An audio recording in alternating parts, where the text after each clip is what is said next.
Section 1. The Sideshow Bob Problem. There is something deeply comfortable about settling in at the end of a long day and letting Springfield wash over you. The yellow faces, the familiar music, the same couch, the same family, the same chaos that somehow resolves itself every single time.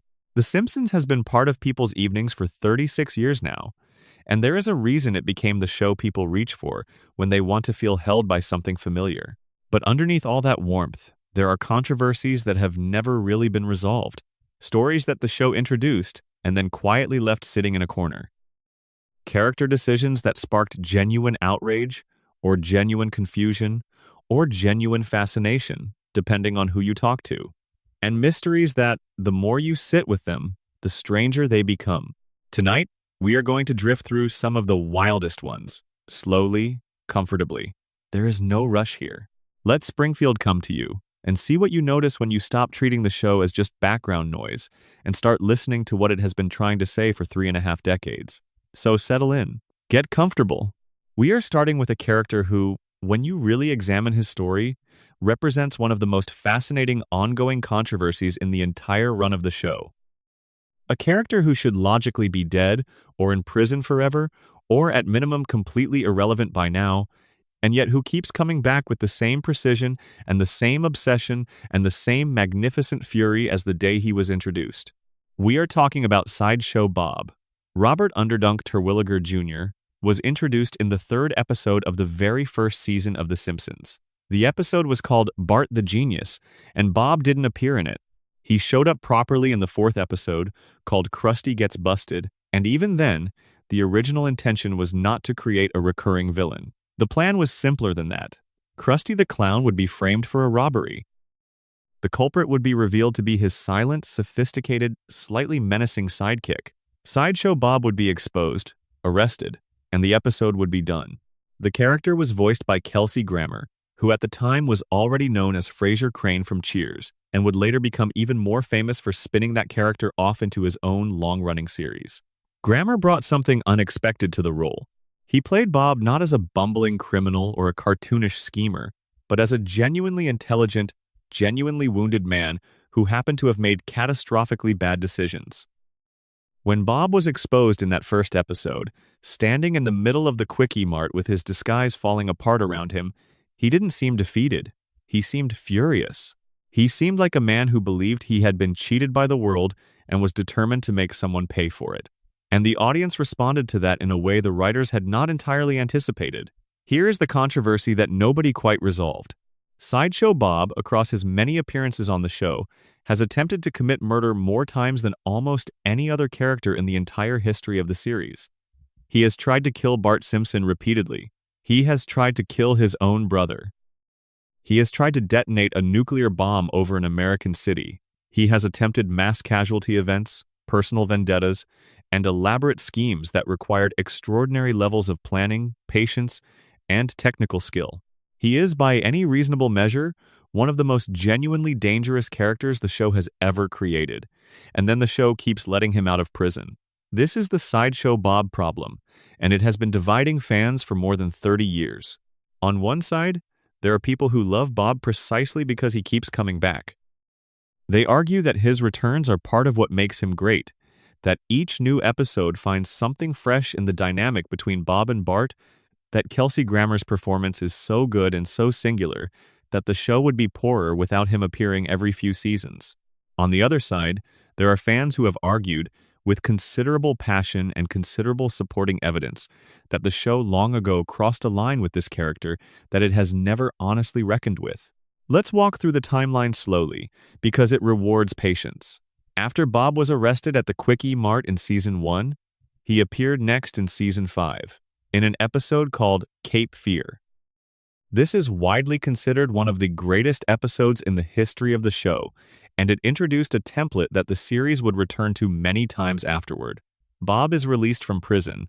Bob immediately begins pursuing Bart. Bob's plan is meticulous and disturbing. The episode builds genuine tension before deflating it with one of the most famous comedic moments in the show's run, the rake scene, where Bob repeatedly steps on rakes and gets hit in the face over and over for an extended stretch of time that somehow becomes funnier the longer it goes on. Cape Fear worked because it balanced the genuine menace of Bob's obsession with the show's willingness to puncture that menace at precisely the right moment. Bob was scary enough to create real stakes and funny enough to be entertaining without those stakes ever becoming genuinely traumatic for a family audience. But here is where the first layer of controversy lies. In Cape Fear, Bob is released from prison specifically because of a technicality involving a tattoo that reads "Die Bart Die" on his chest. Bob argues with a straight face that "Die Bart Die" is German for "the Bart thee," and that it is therefore not a direct death threat. The parole board apparently accepts this. Bart Simpson's attempted murderer walks free because of a grammatical argument about German grammar. Now, within the world of a cartoon, you can handwave this. Springfield is not a real place. Its legal system does not operate on the same principles as an actual parole board. The joke is funny. Kelsey Grammer's delivery is perfect. Move on. Except the show didn't move on. It returned to this well again and again. Bob escaped from prison. Bob was released on parole. Bob's convictions were overturned. Bob received early release for good behavior. Each time, the mechanism was slightly different, but the result was always the same. A man who had tried to kill a child multiple times and had also plotted mass murder was back on the streets of Springfield, and the show expected the audience to just accept this and enjoy whatever the new scheme would be. And for a long time, audiences did accept it. Because the episodes were good, the writing was sharp. Kelsey Grammer was extraordinary. The chemistry between Bob and Bart was genuinely compelling, operating on a level that most animated villain-hero dynamics never achieve. Bob saw Bart not just as a target but as a worthy opponent, which gave their confrontations a peculiar dignity that made them more interesting than straightforward chase sequences. But then something shifted. Around season 8 or 9, the show's handling of Bob began to attract a different kind of scrutiny. Critics and fans started asking a question that the show had been quietly avoiding. At what point does the comedy of Bob's returns stop being funny and start being something else? At what point does the revolving door of the Springfield prison system, which had always been a background joke about institutional incompetence, become a genuinely uncomfortable statement about how the show treats violence when it's wrapped in sophistication?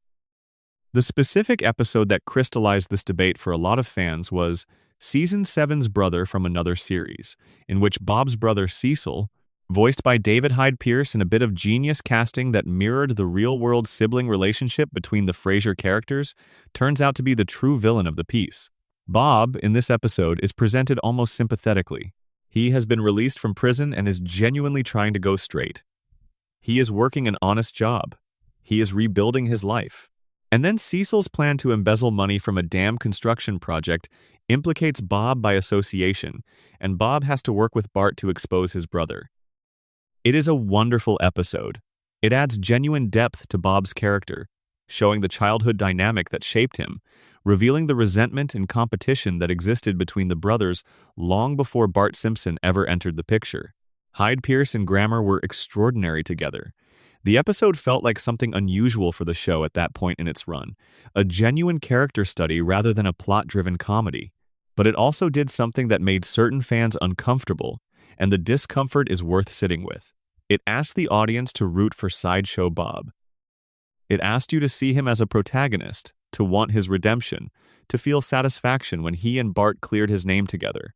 And then, at the very end, Bob framed Cecil for the crimes, watched his brother get dragged away, and turned to Bart with that familiar smile. The episode ends with Bob in prison again, but the tone of his final scene is triumphant rather than defeated.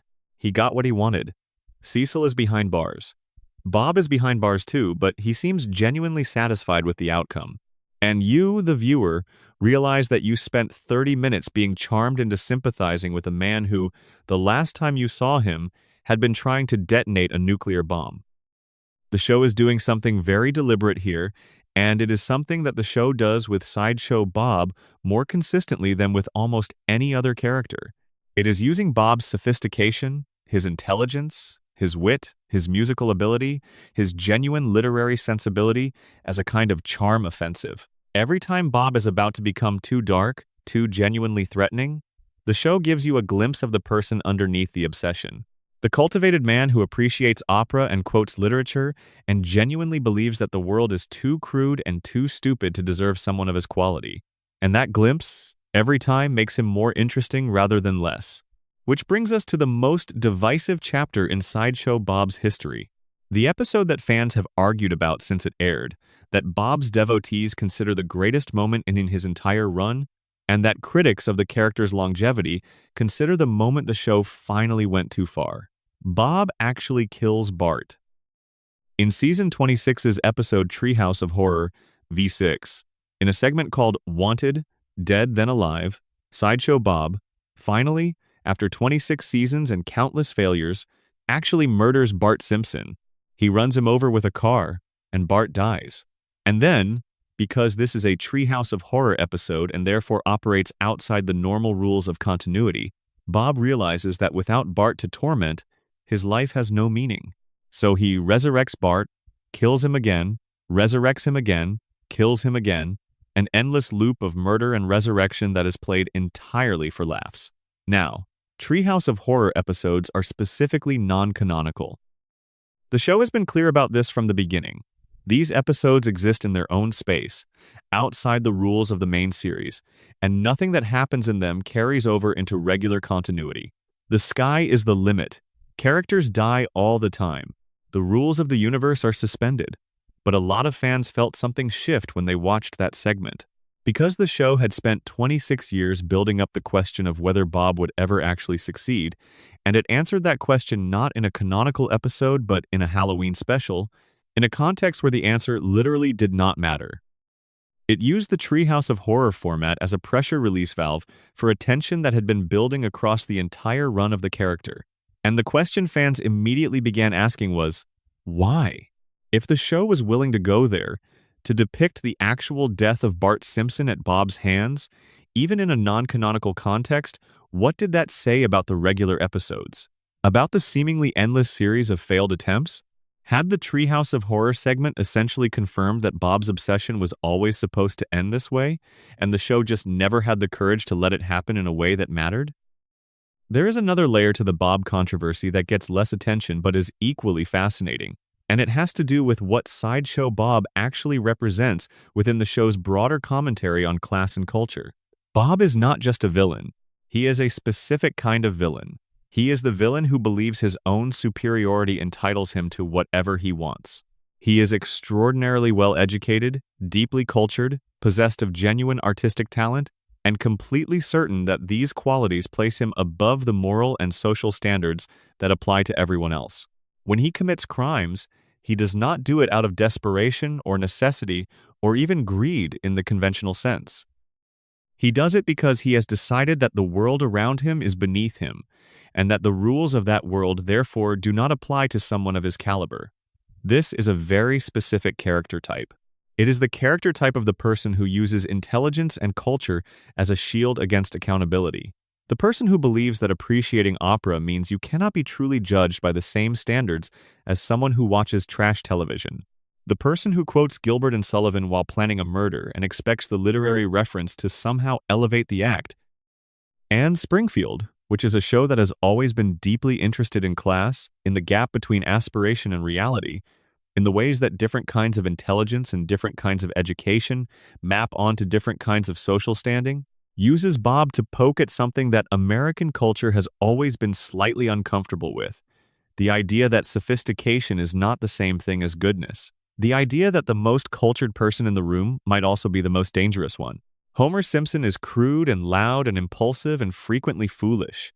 Bob is refined and measured and deliberate and brilliant. And across 36 seasons, the show has been quietly making the argument that Homer's crudeness, for all its chaos and embarrassment, is at least honest. Homer's failures are right on the surface, visible to everyone including himself. Bob's failures are hidden behind a performance of superiority that he has convinced himself is his true nature. There is something almost poignant about this when you sit with it long enough. Bob is a man who built an identity around being better than the world around him, and that identity required him to be consumed by a vendetta against a 10-year-old boy. The person who considers himself the most sophisticated individual in Springfield is also the person who cannot let go of his humiliation at the hands of a child. The cultured man with the Gilbert and Sullivan is spending his life obsessed with Bart. The show never says this out loud. It does not need to. The irony is baked into every single Bob appearance. Every time Bob quotes literature while plotting revenge on a fifth grader, the show is telling you something about the difference between intelligence and wisdom, between culture and character, between the person someone thinks they are and the person they have actually become. And perhaps that is why the Sideshow Bob problem has never been resolved, and perhaps will never be resolved. Because resolving it, committing definitively to either Bob's redemption, or Bob's permanent incarceration, or Bob's death, or Bob's final successful revenge, would require the show to take a stance on what Bob actually means. And the show has always been more interested in the question than the answer. Bob keeps coming back because the discomfort he creates is the point. He is the show's ongoing argument with itself about whether certain kinds of intelligence deserve special moral consideration, and every new episode is another round of that argument. The show never wins. Bob never wins. Bart never wins in any permanent sense. And somehow, that perpetual stalemate has produced some of the most memorable television moments in the history of animation.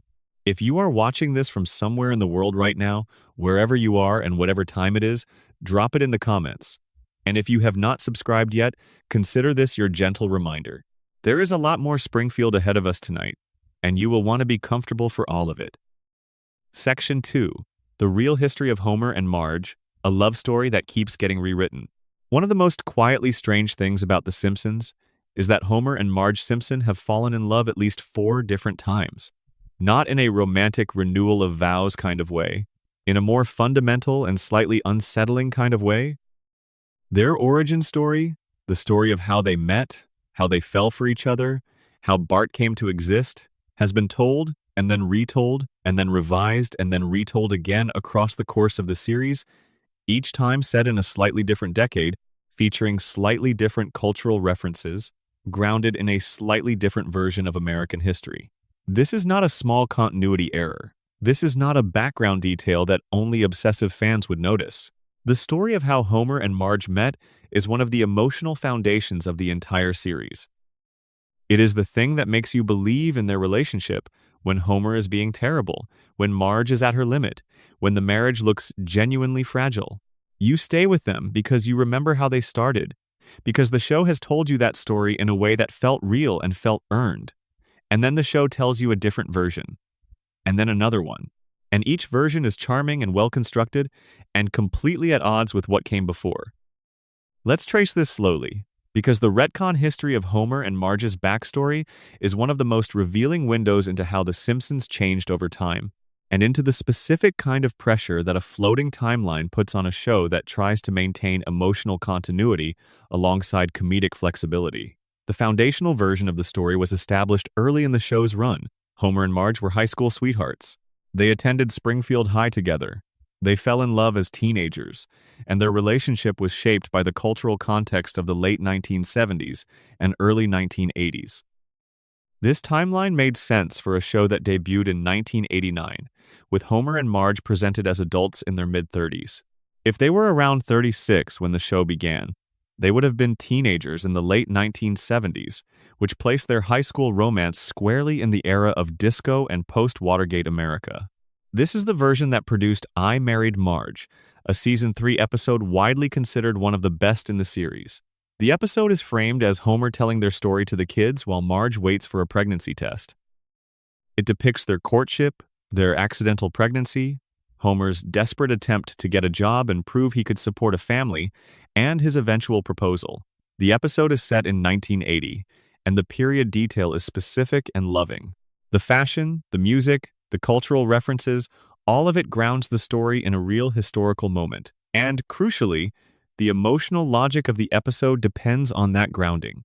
Homer and Marge's choices make sense within the social context of 1980. Homer's desperation to prove himself as a provider reflects specific anxieties that were part of that particular American moment. Marge's position, as a young woman navigating unexpected pregnancy in a world with a particular set of expectations about what that meant, is rooted in a specific time and place. I Married Marge works because it commits. It tells you a specific story about specific people in a specific historical moment, and it makes you care about all three of those things simultaneously. Then the floating timeline started doing its work. By the mid-1990s, the show had been running long enough that a simple mathematical problem was emerging. If Homer and Marge were perpetually in their mid-30s, and the present was always the present, then their teenage years couldn't still be in the late 1970s. The gap was becoming too wide. A 35-year-old in 1995 would have been a teenager in the late 1970s. That still worked. A 35-year-old in 2005 would have been a teenager in the late 1980s. That starts to create problems for a story that had been explicitly set in 1980. A 35-year-old in 2015 would have been a teenager in the late 1990s, which flatly contradicts every detail of the original origin story. The show's approach to this problem was to simply start retelling the origin story with updated period detail, and to hope that audiences either would not notice or would not mind.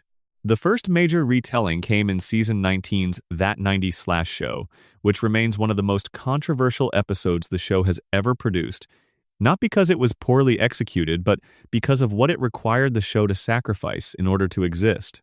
The episode took Homer and Marge's backstory and relocated it to the 1990s.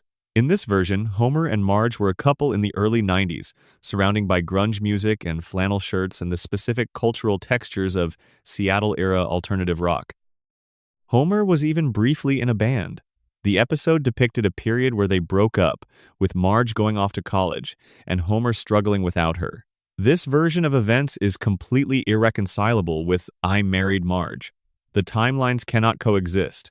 The cultural context is different, the specific events are different, the emotional beats of the relationship are different, and fans were not quiet about it.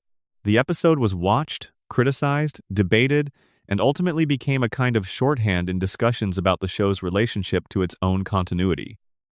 The writer's position, as articulated in various interviews and DVD commentaries, was essentially that the floating timeline required periodic updating of the character's backstory, and that fans should approach each version of the origin story as valid for its own era rather than trying to reconcile them into a single coherent timeline. Each telling of the story reflected the current present, and the details adjusted accordingly. This is a reasonable creative defense, and it actually aligns with how certain literary traditions handle mythological or legendary characters, figures whose stories are retold by different cultures in different eras, with the details shifting to reflect the concerns and context of whoever is doing the retelling. Homer and Marge as characters with a fluid backstory, reinvented for each generation of the audience, is an interesting artistic position, but it creates a specific kind of emotional problem that the show has never fully resolved, because the impact of a love story depends on specificity. The reason I Married Marge makes people emotional is not that it depicts a love story in abstract terms, but that it depicts this specific love story with these specific people in this specific moment. The 1980 setting is not decoration. It is load-bearing. Take it away, and you have a different story. A fine story, perhaps a good story, but a different one. And here is where the controversy deepens, because there is a group of fans who have made a more pointed argument about what the repeated retelling of Homer and Marge's origin story actually represents. Their argument goes something like this. The emotional core of The Simpsons has always been the relationship between Homer and Marge. Everything else, the satire, the celebrity cameos, the escalating plots, the cultural commentary, orbits around the central fact of their marriage. And a marriage has history. A marriage is not just about who two people are now. It is about who they were, and what they survived, and what they built together over time. Every time the show rewrites that history, it is not just adjusting a timeline. It is subtly revising the meaning of the relationship. The couple who fell in love in 1980 and navigated an unexpected pregnancy in the specific social climate of that era is a different couple from the couple who fell in love in 1993 amid grunge and early internet culture. Not fundamentally different, perhaps, but different in ways that matter. The texture of their shared history shapes who they are to each other, and the floating timeline, by requiring those repeated revisions, gradually erodes the specificity of that history. After enough retellings, Homer and Marge's backstory stops being a story and becomes a series of interchangeable period pieces, each one charming in isolation, none of them carrying the full weight that a foundational love story needs to carry. There is also a deeper layer to this controversy that involves the character of Marge specifically. Because in the original version of events, in I Married Marge and in the backstory established in the show's early seasons, Marge's choices were constrained in particular ways by the specific historical moment she inhabited. She was a young woman in 1980, making decisions within a world that had particular expectations of young women making those kinds of decisions. Her choice to stay with Homer, to build a family, to construct the life she has, was a choice made within a specific context. As the timeline slides forward, that context changes.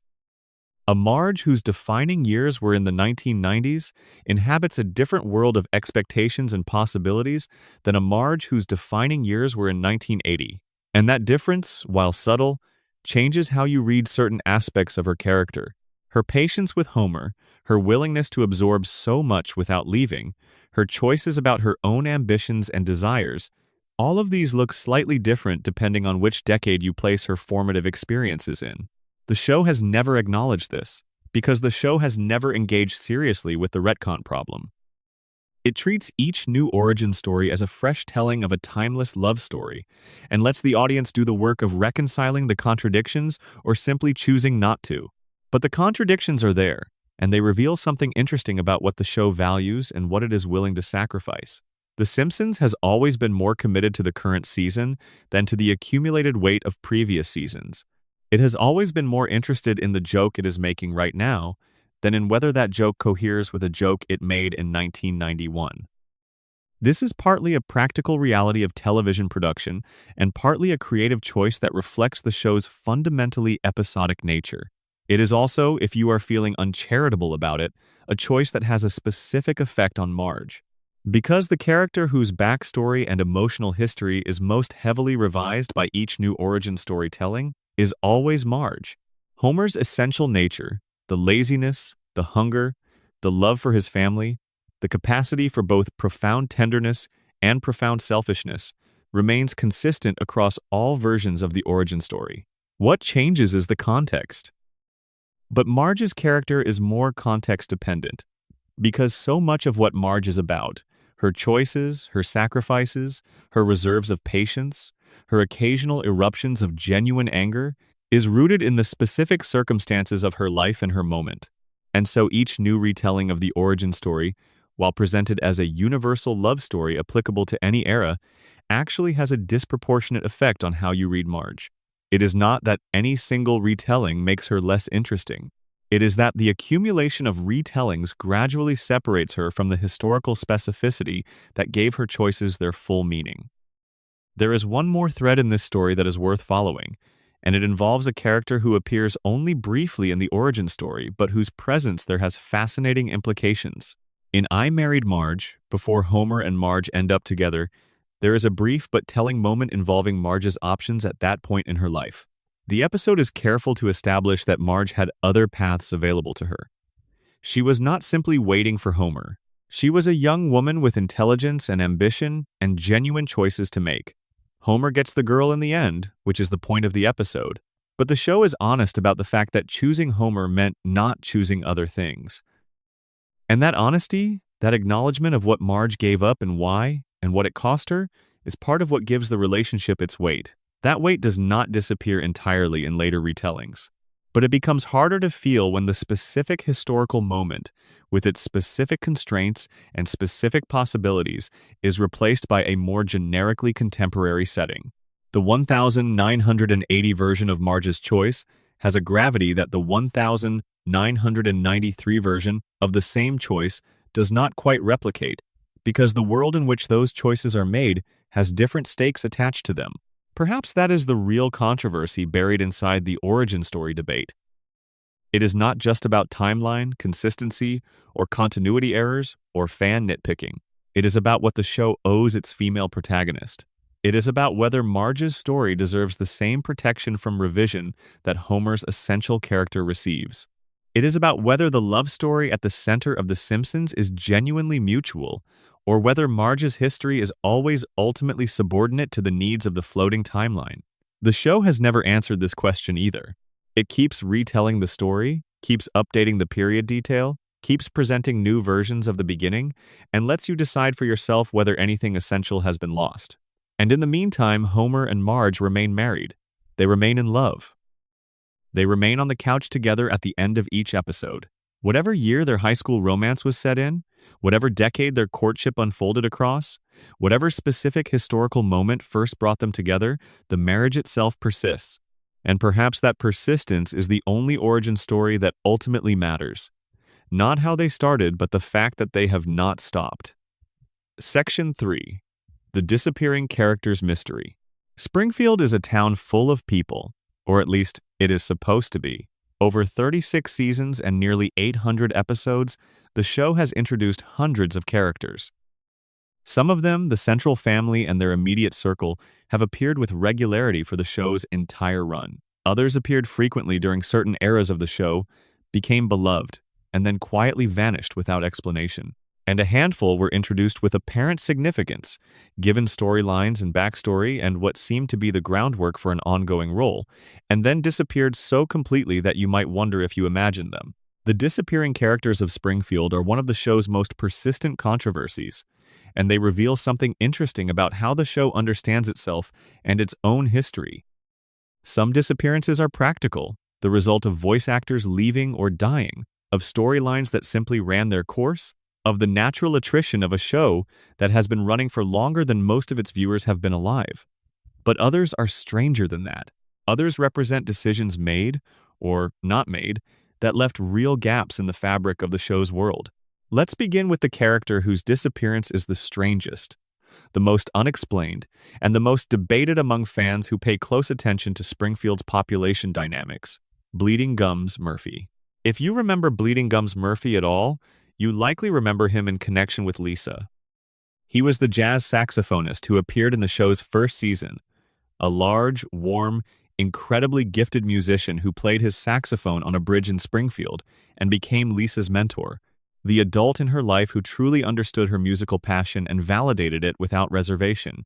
He was voiced by Ron Taylor with a richness and authenticity that made him feel like a genuinely realized character rather than a plot device. The episode that introduced him, Moaning Lisa, is one of the most emotionally ambitious episodes the show ever attempted in its early seasons. Lisa is depressed, not in a way the show ever quite names or explains, but in a way that feels entirely authentic. She is sad, and she does not know why, and she finds that the saxophone gives her a language for what she is feeling when words do not work. And Bleeding Gums Murphy is the person who tells her that this is valid. That expressing the sadness through music is not indulgent or self-pitying, but is actually the thing musicians have always done, that the blues exists precisely because some feelings need to be played rather than spoken.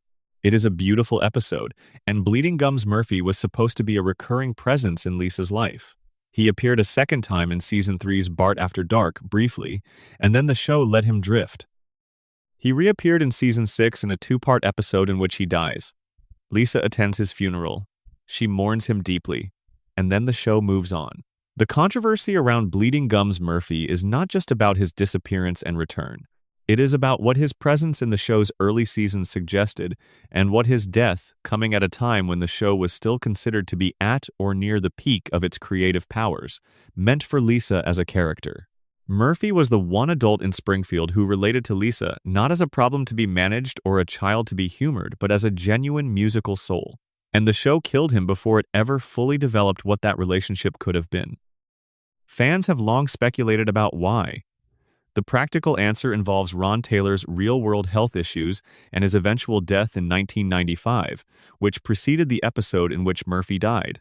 But there is also a creative dimension to the decision that has been discussed extensively. The writers apparently felt that Murphy was too large a presence to appear regularly without the show having to significantly invest in his character, and they did not want to create that level of obligation. So they resolved the situation by writing him out permanently, which is understandable as a production decision and disappointing as a storytelling one. Because Bleeding Gums Murphy's death while handled with genuine emotional care in the episode where it occurs, leaves Lisa in a position she has essentially remained in for the rest of the show's run, musically isolated, without a genuine peer or mentor, the most musically gifted person in her immediate world with no one who can truly meet her at that level. There is another character whose disappearance is less emotionally weighty but considerably more narratively baffling. Mindy Simmons, introduced in Season 5's The Last Temptation of Homer, was Homer's co-worker at the nuclear plant and his designated temptation, a woman who shared every one of Homer's appetites and interests, a female version of Homer in almost every particular, and with whom Homer spent an episode navigating a profound and genuine attraction while trying to remain faithful to Marge. The episode is beautifully handled. It takes Homer's temptation seriously without turning it into a farce. The attraction between Homer and Mindy felt real because it was based on genuine compatibility rather than simple lust. They liked the same things. They thought in the same ways. They made each other laugh. And Homer chose Marge anyway, not because Mindy was unworthy, but because his commitment to Marge was deeper than any compatibility test could measure. It was one of the show's finest hours for Homer as a character. And then Mindy Simmons disappeared from the show and was never mentioned again. She appeared briefly in the background of later episodes, a blink-and-you-miss-it acknowledgement that she was still technically working at the plant.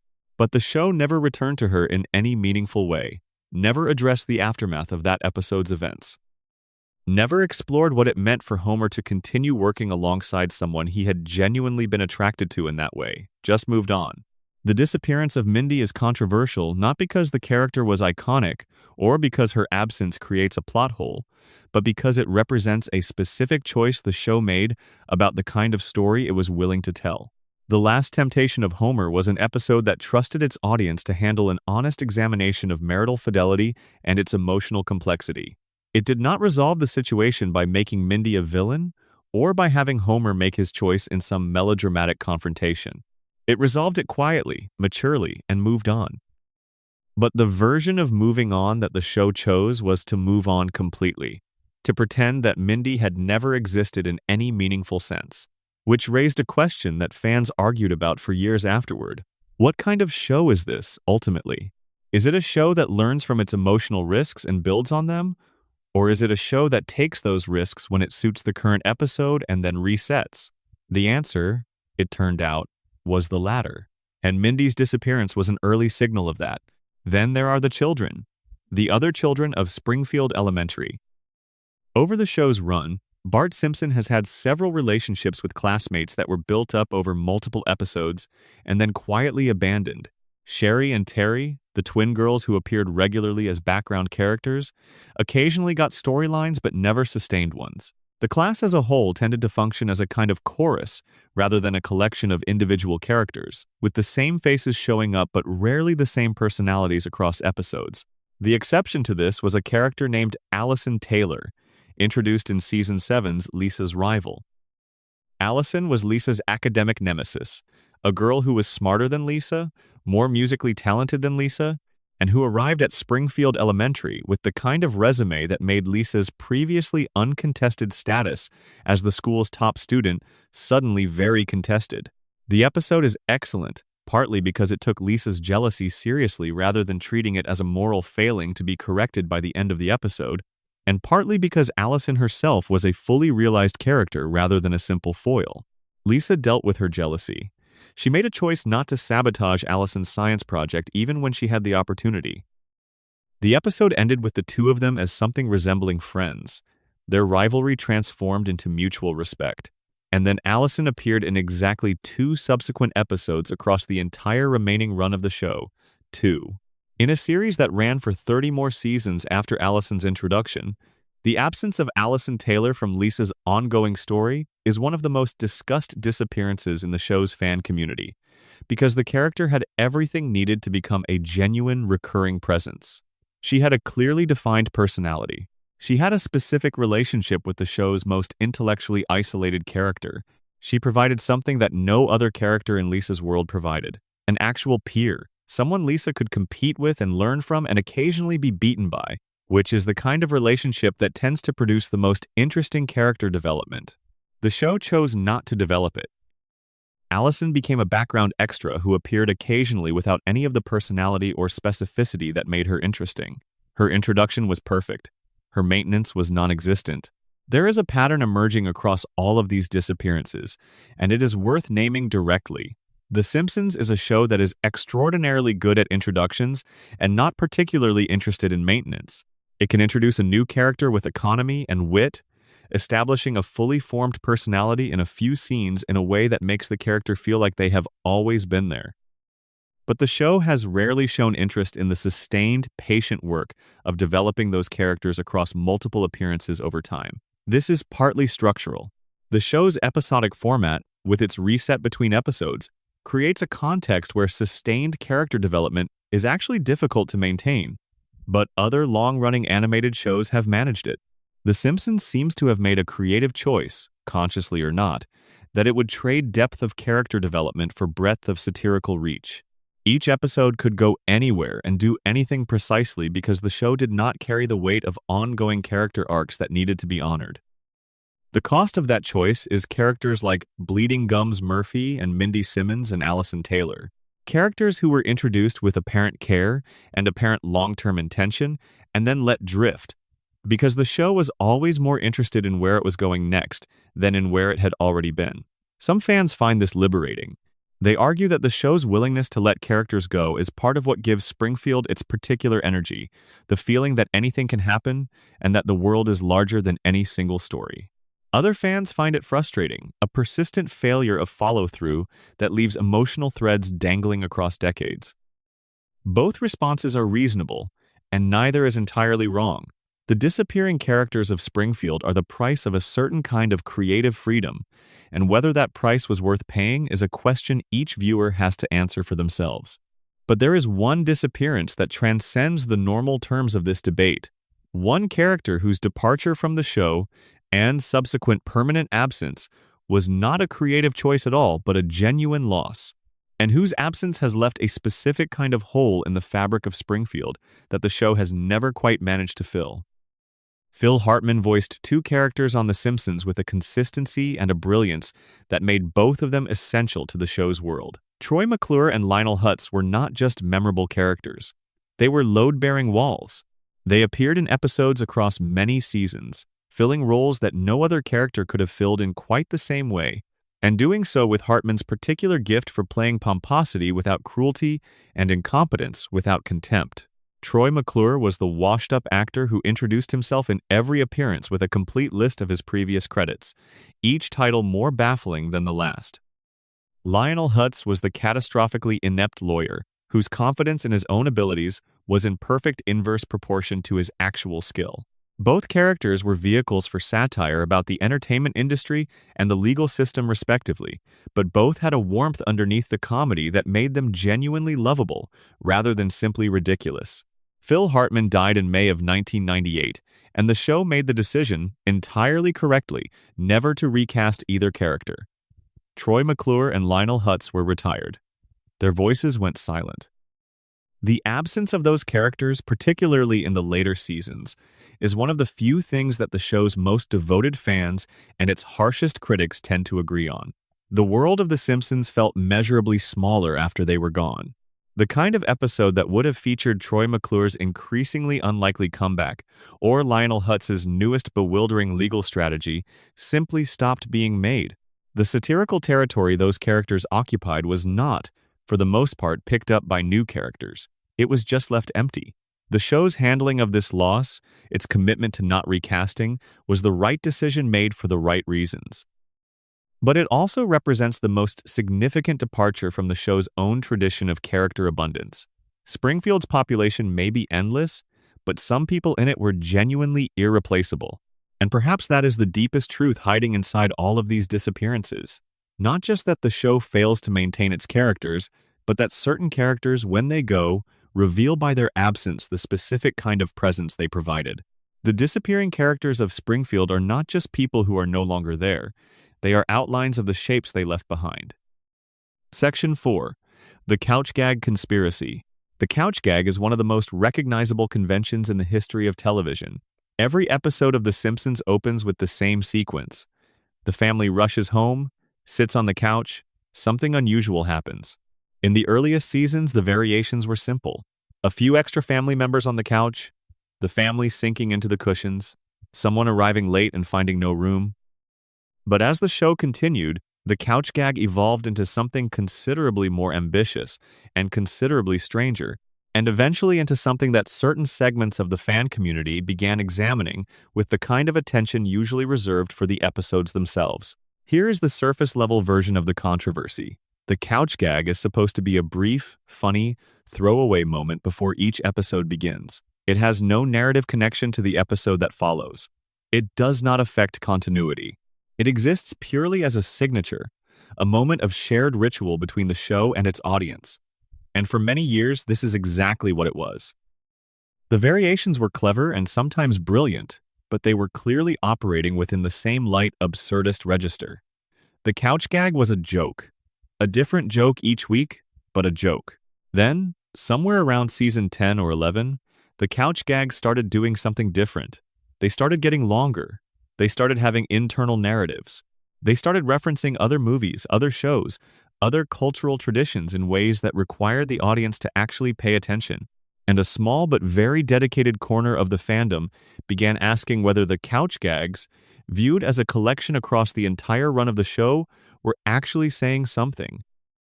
The argument, in its most developed form, goes something like this.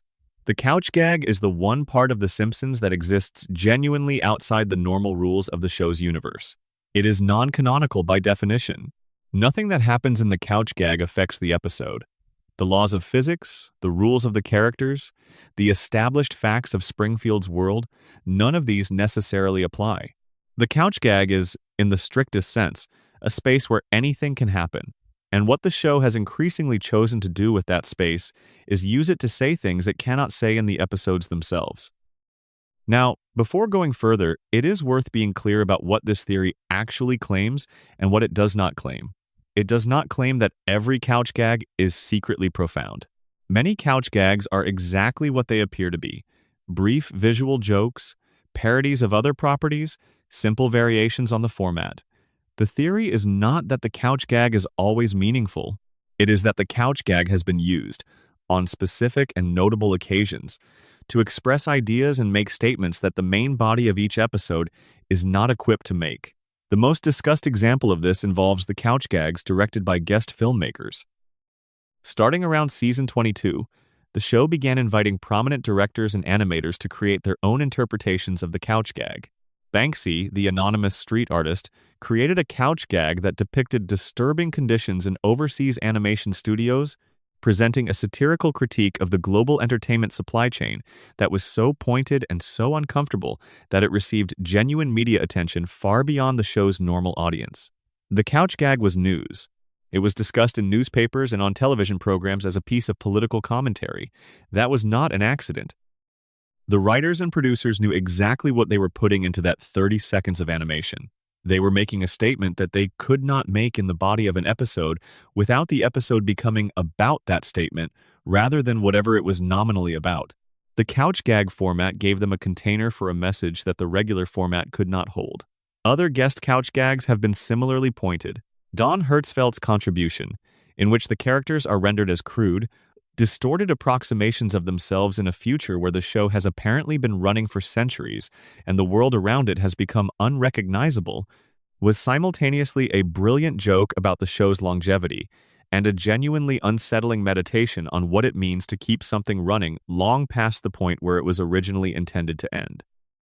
The Hertzfeldt couch gag is uncomfortable in a way that very few actual Simpsons episodes have been uncomfortable since the show's golden era, and its comfort with that discomfort exists precisely because it happens in the couch gag space rather than in an episode.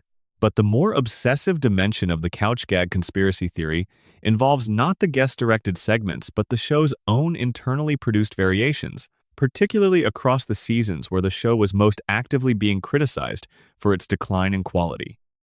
The argument made by a certain kind of dedicated fan is that during specific periods of the show's run, the couch gags began reflecting a kind of self-awareness about the show's own situation that the episodes themselves were not acknowledging.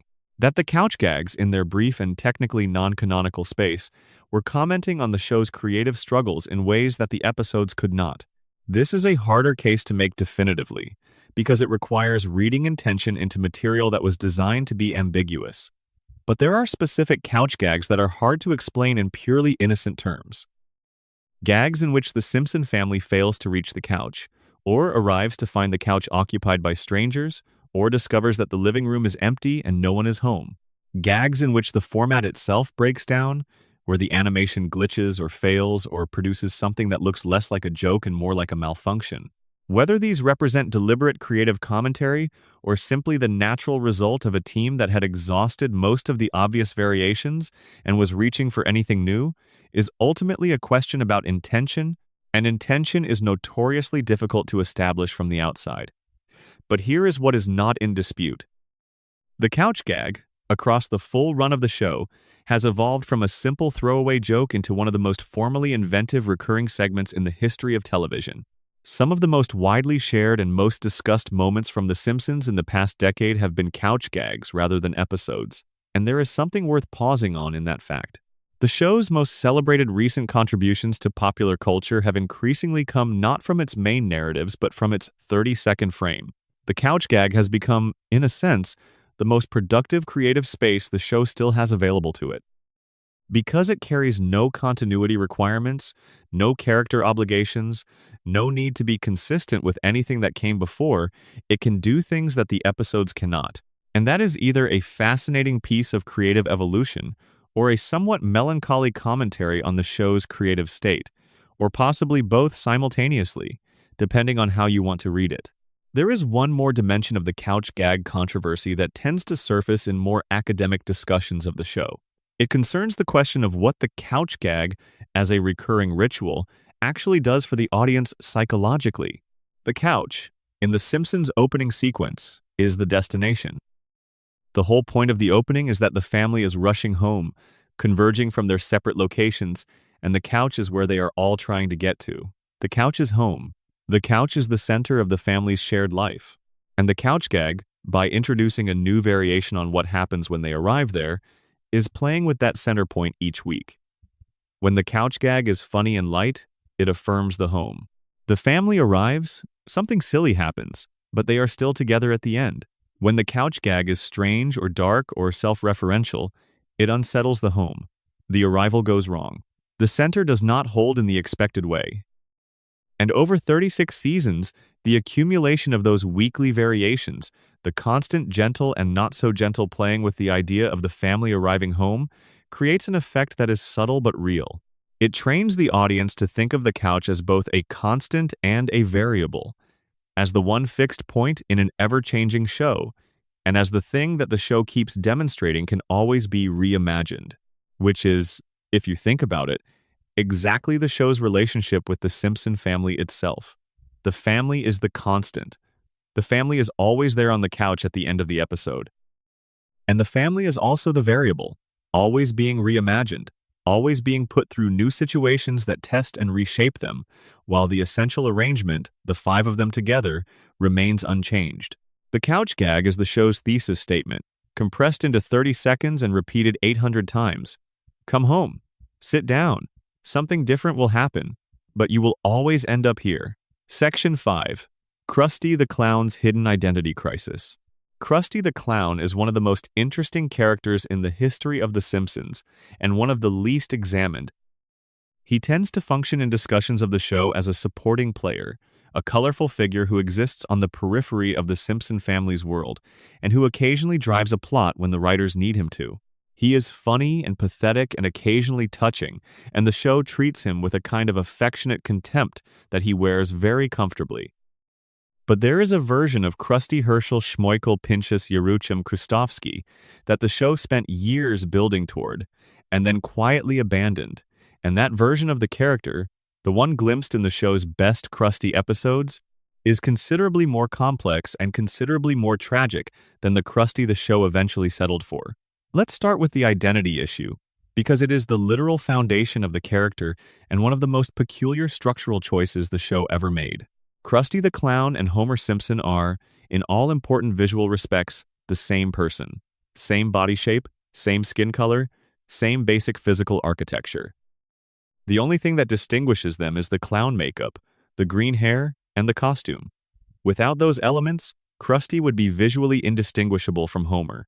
The show acknowledged this early on, most explicitly in the Sideshow Bob episodes where the visual similarity between Krusty and Homer becomes a plot element. And Matt Groening has confirmed in interviews that this was always intentional. The original concept for the character involved Bart having a parasocial relationship with a figure who was, essentially, a version of his own father. The idea being that Bart's complicated love for Homer was being displaced onto this substitute, this clown who represented the fun and indulgence and irreverence that Homer could sometimes provide, but not consistently. This is a genuinely fascinating psychological architecture for a children's character within a family show.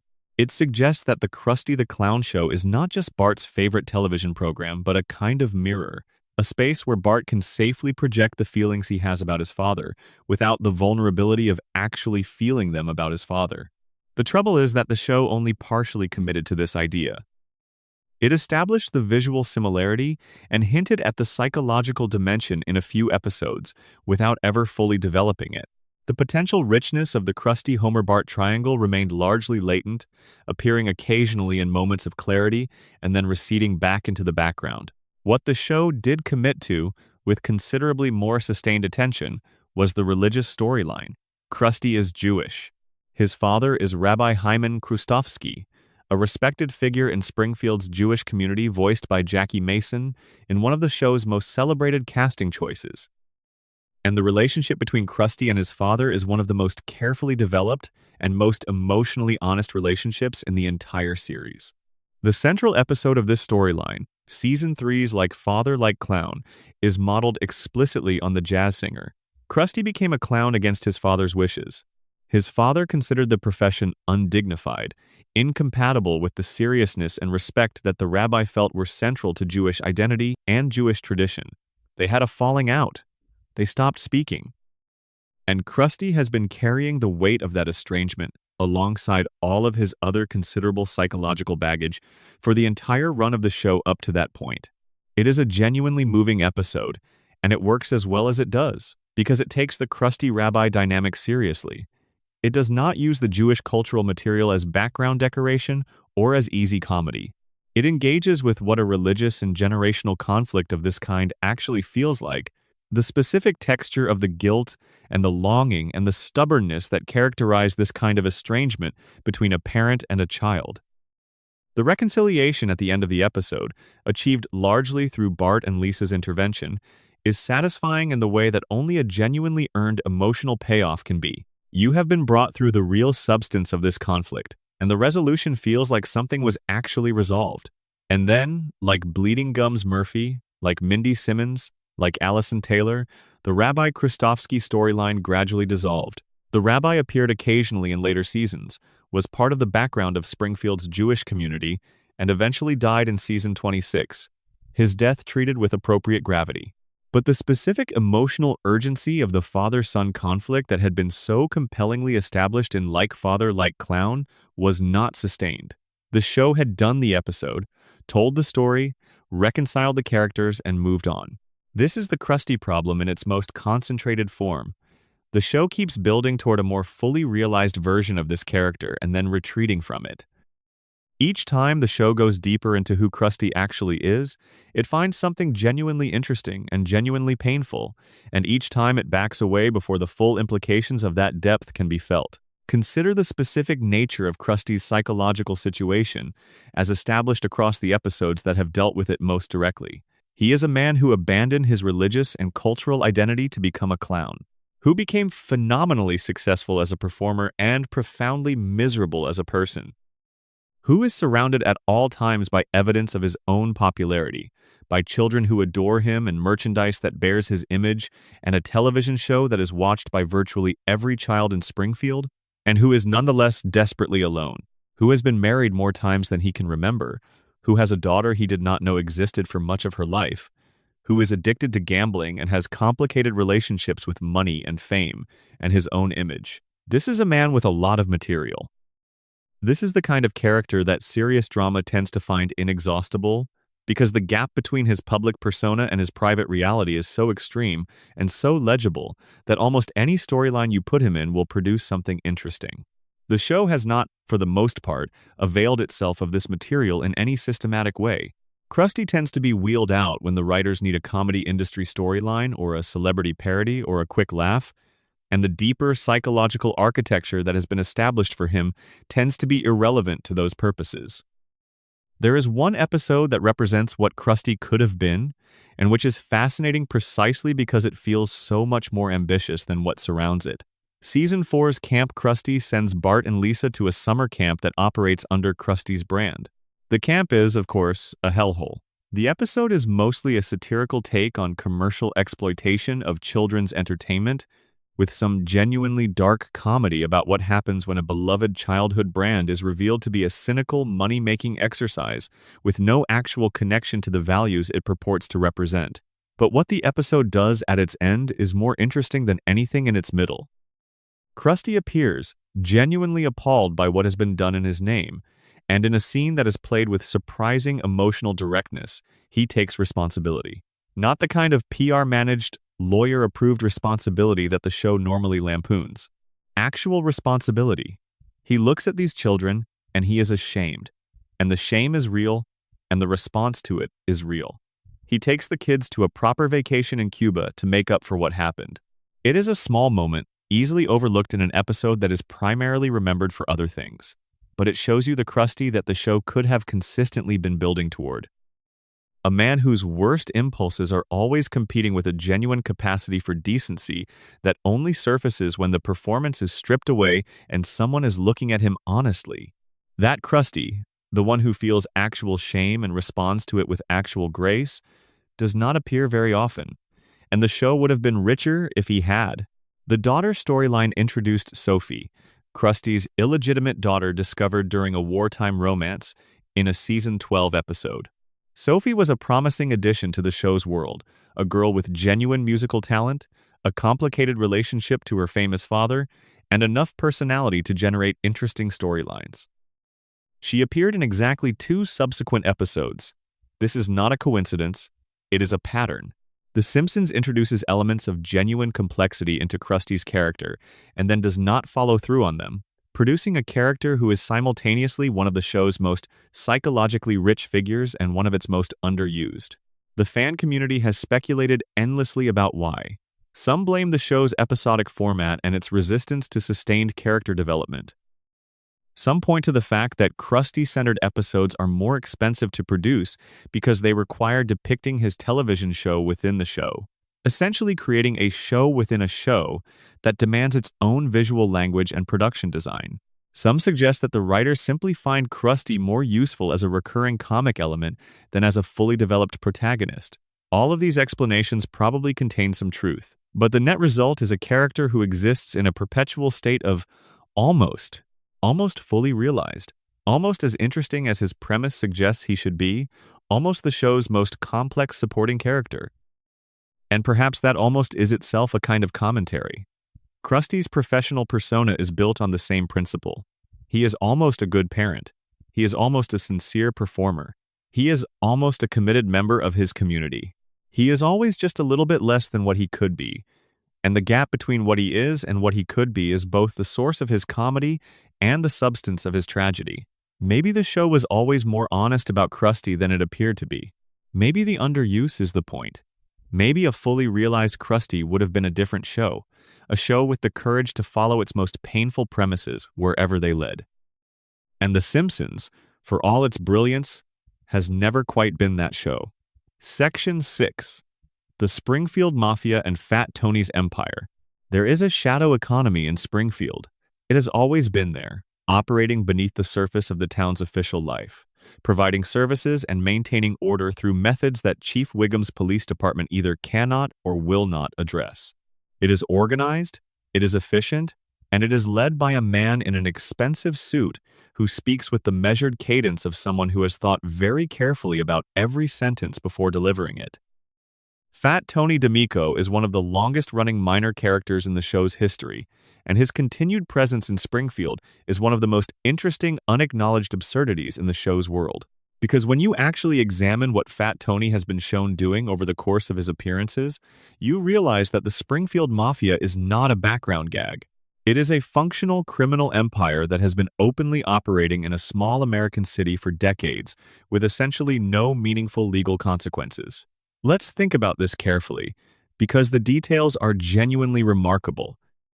Fat Tony and his associates have been depicted across numerous episodes, engaging in illegal gambling, extortion of local businesses, waste disposal fraud, counterfeiting, murder, contract killing, the importation and distribution of illegal goods, and various forms of political corruption, including the bribery of public officials.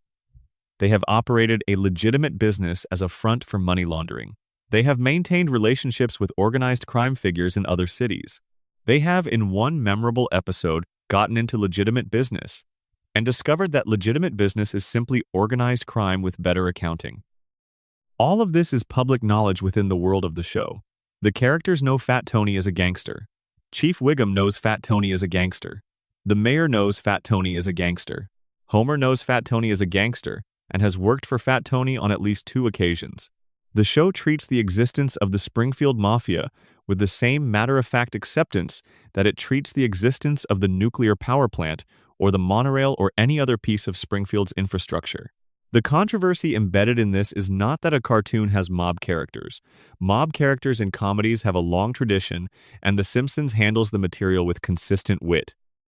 The controversy is more specific than that, and it emerges when you start examining the relationship between the Springfield Mafia and the show's broader portrait of municipal corruption.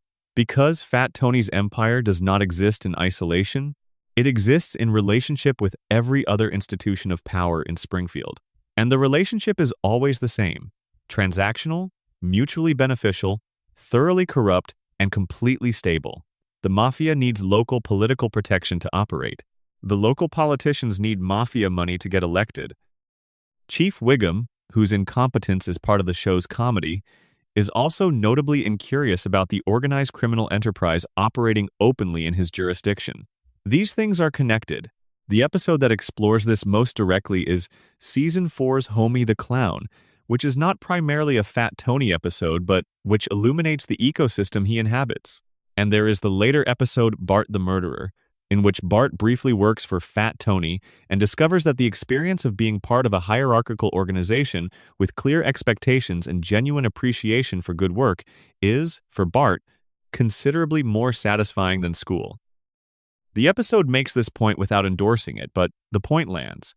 Springfield's legitimate institutions have failed Bart in ways that Fat Tony's operation has not. This is a genuinely subversive idea, and the show earns it through specific detail rather than generalized cynicism. Bart is not simply being seduced by easy money or cool aesthetics, though both of those things are certainly present. He is responding to an environment where his contributions are valued, where the expectations are clear, where there is a genuine mentorship dynamic operating. Springfield Elementary, with its indifferent teachers and its neglectful administration and its lack of any real investment in Bart as a person, looks considerably less attractive by comparison. Fat Tony, in this episode and in his best appearances generally, is not simply a comic villain. He is a specific indictment of the gap between what legitimate institutions promise and what they deliver.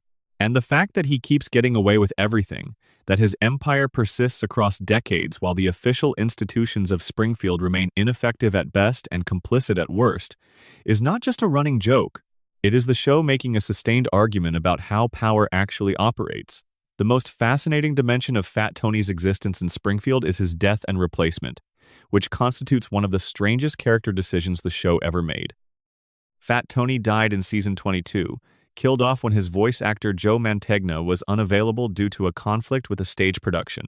The character was replaced in the same episode by his cousin Fit Tony, who was subsequently stressed into gaining weight and thus becoming the new Fat Tony, maintaining continuity through the most absurdist possible mechanism. This decision, funny as it was, had a specific unintended effect on the character.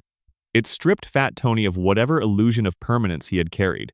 He had always been presented as a constant of Springfield's criminal landscape, the one stable element in a town full of chaos. His death and replacement, even handled with the grace notes of good comedy, made him feel suddenly provisional, less like a permanent fixture and more like an institution that would continue regardless of who was running it, which is actually a more honest statement about organized crime than the show had previously been making. The new Fat Tony, the former Fit Tony, maintained the voice and the visual appearance and the narrative function of the original without quite capturing the particular chemistry between the original character and the rest of Springfield's world. The joke still landed, the presence still registered, but something had changed in the relationship. There is also a thread running through the Springfield Mafia storylines that connects to something the show has always been interested in but has rarely examined directly: the specific experience of Italian-American identity in American culture and the specific burden that mob stereotypes place on that identity. The show is aware of this dimension. Various episodes have acknowledged, through character reactions or through the comedy itself, that the existence of organized crime in popular culture has specific implications for how Italian-American characters are perceived and how they perceive themselves. Fat Tony is not simply a gangster. He is a character who inhabits a very particular place in the American cultural imagination, and the show has occasionally gestured toward the complexity of that position, but it has never fully committed to exploring it. For the same reason, it has never fully committed to exploring most of the deeper implications of its supporting characters. The exploration would require a different kind of episode, a different kind of creative investment than the show has been willing to make.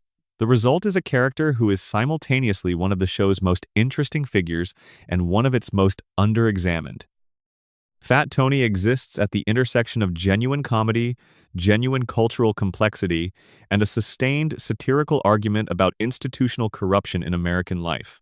And the show keeps finding him useful for the comedy while gesturing toward the other dimensions without ever fully entering them, which is not, ultimately, a criticism. It is an observation about the show's priorities and the choices it has made about where to direct its creative energy. The Springfield Mafia is funny. Fat Tony is funny. And the ongoing absurdity of a fully functional criminal enterprise operating openly in a small American city with complete impunity is one of the show's most quietly devastating jokes about the way communities choose what they see and what they look past. Springfield has seen Fat Tony. It knows what he does, and it has made its peace with it, which is perhaps the most Springfield thing about him. Section 7. The Treehouse of Horror Canon Problem. Every October, The Simpsons does something unusual. It sets aside the rules of its own universe, temporarily suspends the logic of Springfield's reality, and produces an anthology of horror comedy segments that are explicitly labeled as non-canonical, outside the normal continuity of the show, a separate space where death is impermanent, and the characters can be placed in situations that would be impossible in the regular series. This has been happening since Season 2, making Treehouse of Horror one of the longest-running Halloween traditions in American television history. 34 installments have aired as of the show's most recent season. That is well over 100 individual horror segments, each one operating in the space between the show's established reality and the anything-goes logic of the horror genre. And here is where the controversy begins, because the designation of these episodes as non-canonical has never been as clean as the show suggests. The problem starts small, with individual references. Characters in regular episodes have occasionally made throwaway references to events from Treehouse of Horror episodes, blurring the line between the canonical and non-canonical in ways that are easy to miss but accumulate over time. The show's own writers have, in DVD commentaries and interviews, been inconsistent about how strictly they apply the non-canonical designation, sometimes treating it as absolute and sometimes treating it as more of a guideline. But the deeper problem is conceptual rather than specific. The Treehouse of Horror format exists to allow the show to do things it cannot do in regular continuity. Characters can die. Monstrous things can happen. The family can be placed in genuinely dark situations, and the show can commit to those situations without having to resolve them in ways that preserve the regular universe's status quo. That is the point of the format, and it has produced some of the show's most memorable creative work. The issue is that some of those Treehouse of Horror segments are so good, so emotionally and narratively developed, that they resist the non-canonical designation. They feel like they should matter. They feel like the things that happen in them should have implications for the characters. And when the show reasserts the non-canonical status by simply never mentioning these events again, there is a subtle but real deflation. Consider The Shining, the Treehouse of Horror parody of The Shining that appeared in the fifth installment, widely considered one of the greatest pieces of writing the show has ever produced. Homer becomes a murderous caretaker threatening his family in an isolated hotel. The comedy derived from the collision between the Kubrick film's specific aesthetic and Homer's fundamentally comedic nature. The segment is brilliantly executed, but it is also genuinely dark in places, with real menace underneath the comedy. And Homer's behavior in that segment, his instant susceptibility to violent suggestion the moment television and beer are removed, his rapid descent into a homicidal state, these are played for laughs, but they land with a weight that most Treehouse of Horror segments do not carry, because the psychology is real. Homer's dependence on television and beer as coping mechanisms, his difficulty regulating his emotions when those coping mechanisms are unavailable, these are established facts about the character from regular continuity. The Shining is so effective partly because it is not simply using Homer as a comedic vehicle but drawing on genuine aspects of his character. This is what makes the non-canonical designation feel unstable. The Treehouse of Horror episodes, at their best, are not actually separable from the show's understanding of its characters. They use that understanding to do things the regular format cannot, but they do not exist independently of it. They draw on real character psychology and then claim the right to not be accountable for where that psychology leads. The fan debate around this involves several distinct positions. Some fans argue that the non-canonical designation should be honored strictly, and that the Treehouse of Horror episodes are best understood as separate creative works that happen to use the same characters, the way stage productions or novelizations might use familiar figures in ways that diverge from their canonical presentations. Other fans argue that the frequency and quality of certain Treehouse of Horror segments means that they have effectively created a parallel canon, an Chato version of The Simpsons history, in which things happened that the official show refuses to acknowledge, but that nevertheless form part of the audience's understanding of these characters and this world. And a third group of fans makes the more pointed argument that the non-canonical designation has been used inconsistently in ways that serve the show's interests, rather than any principle of creative integrity. Specifically, the argument goes, the show claims non-canonical status for Treehouse of Horror episodes when it wants to do something dark or transgressive, but it also reaches back into Treehouse of Horror episodes for references and callbacks when those references serve a comedic purpose in later episodes. Having it both ways. Non-canonical when the content is too dark to acknowledge, canonical when the content is useful to reference. This argument has some supporting evidence.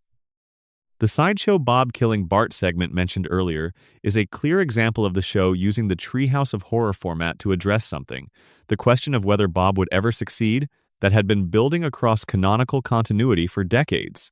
The segment functions as a response to that canonical question. It cannot be entirely separated from that question, and yet it claims non-canonical status to avoid having to deal with the answer. There is also a specific kind of Treehouse of Horror segment that makes the canon problem most acute, and these are the segments that are not horror parodies at all, but are instead straightforward continuations of regular Simpsons storytelling that happen to include supernatural elements or darker tones. When the show does a Treehouse of Horror segment that could, with minor adjustments, exist in regular continuity but is placed in the anthology because the ending or the premise pushes against the reset button, the non-canonical designation starts to feel like a creative escape hatch rather than a genuine formal choice. The most honest position on the Treehouse of Horror canon problem is probably this. The designation of these episodes as non-canonical is a convenience rather than a principle. It gives the show creative freedom, which is valuable, but it also allows the show to avoid accountability for where its darkest and most interesting explorations lead, which is a loss. In a different kind of show, the 34 years of Treehouse of Horror segments would constitute an alternate history of Springfield, a dark twin of the canonical series in which all the things the regular show refuses to do actually happen. Characters die and stay dead. Homer's worst impulses are realized rather than contained. The family faces genuine horror and does not always survive it, and that alternate history would be in conversation with the canonical series, enriching it by showing what the regular show is actively suppressing. The Simpsons does not allow that conversation. It produces the Treehouse of Horror segments, enjoys the creative freedom they offer, and then refuses to integrate them into the show's larger understanding of itself. And the result is an extraordinary collection of work that exists in a curious limbo, genuinely part of the show's history, but officially denied any claim on its meaning, which is perhaps fitting. Springfield, after all, is a town that has always known what it knows and chosen not to acknowledge it. The Treehouse of Horror canon problem is simply the show practicing what it preaches. Section 8. Bart's dark future, every episode that showed what happens next. Bart Simpson is 10 years old. He has been 10 years old for 36 years. He has been 10 years old longer than most of the people who have ever watched the show have been alive. And in that time, the show has repeatedly, almost compulsively, imagined the various adult lives he might one day live.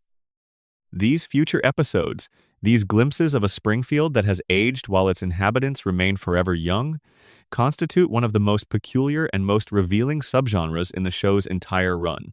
They are uniformly popular, regularly ranked among the show's best episodes, and they share a common quality that is worth examining. They are almost all deeply melancholy. Not tragic, not desperate, but suffused with a specific kind of sadness that comes from imagining a future that the show knows it will never allow to happen. The future episodes are The Simpsons, looking at itself in a mirror that shows age, and finding in that reflection something both beautiful and heartbreaking. The template was established in Season 6's Lisa's Wedding, and it has never been matched.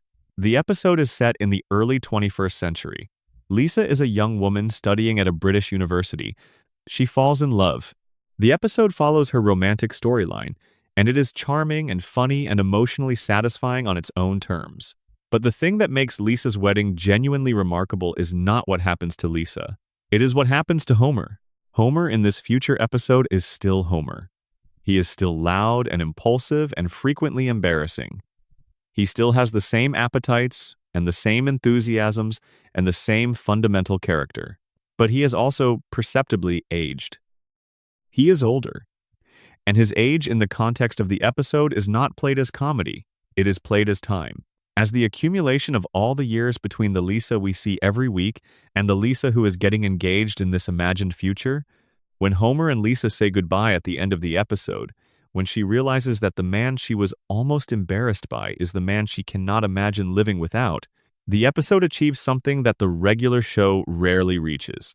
It makes you feel the weight of the relationship not just as it currently exists, but as it will exist across time. The love between Homer and Lisa is not just the love of a father and his 8-year-old daughter. It is the love of a father and a daughter who will grow up and grow apart and come back to each other and feel the pull of all those years between them. The episode is devastating, and it is devastating precisely because the show will never let this happen. Lisa will never be 23. Homer will never age. The wedding will never occur.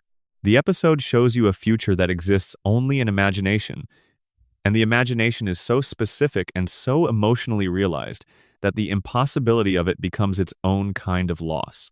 Bart's futures are more varied and more consistently darker. The show has imagined Bart as a failed adult more often than it has imagined him as a successful one, and the specific ways in which adult Bart tends to fail are telling. He is not poor exactly, but he is stuck. He has not fulfilled whatever potential people around him half expected him to have. He has lived a life that is perfectly adequate by certain measures and quietly insufficient by others. The particular species of failure the show most often assigns to adult Bart is the failure of someone who is never given the right tools to build anything permanent. The contrast with adult Lisa in these episodes is always present and always pointed. Lisa tends to succeed in future episode visions. She becomes a senator, a scientist, a musician of genuine accomplishment. She is the person the show believes she could become if given the time and space to grow. Bart tends to remain adjacent to his childhood self, older but recognizably the same person, without Lisa's trajectory of development. This contrast is not accidental. The show has been making an argument about these two characters since their inception. Lisa is the one who will grow. Bart is the one who will persist. And persistence is not growth. Bart in the future is still Bart, which is both his defining quality and his limitation. There is one future vision that departs significantly from this pattern, and it is the most ambitious future episode the show ever attempted. Beyond Blunderdome is not, technically, a future episode, but the Season 10 episode Bart to the Future, which first aired in 2000 and which depicted Bart as a failed musician living in a resort while his sister became the President of the United States, gestures towards something the regular show is too cautious to fully commit to. Adult Bart is sympathetic in this episode but not admirable. He knows, somewhere in himself, that he has not become the person he might have been, and the episode does not punish him for this. It simply shows it, with a gentleness that makes the failure feel real, rather than comedic. What is the argument the show is making across all of these future episode visions? If you gather them together and look at them as a collection, rather than as individual episodes, a coherent picture emerges. The show believes that its characters' futures are already largely written by their characters, and that character, for these people, was set early and has not substantially changed in the show's decades of depicting them.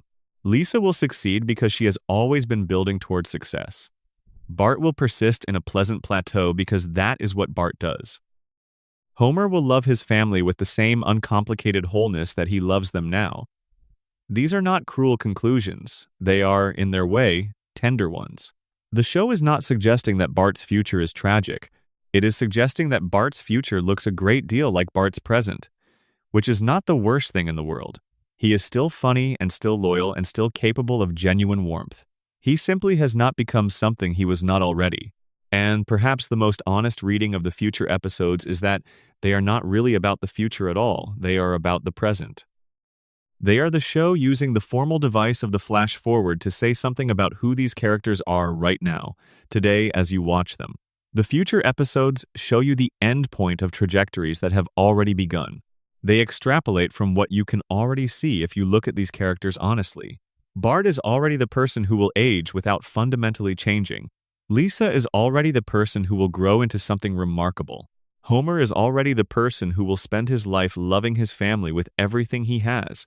The future episodes just give you a place and time far enough away to see those trajectories clearly. And then the episode ends, and Bart is 10 again, and Lisa is 8, and Homer is in his mid-30s, and the trajectory disappears back into the perpetual present of the show's floating timeline. You have seen where they are going, and you will watch them go nowhere, every week, because that is how the show works, and because that nowhere is home, and because home is the point. The controversy attached to the future episodes is subtle but persistent. It involves the question of whether the show is honest with itself about what it is doing.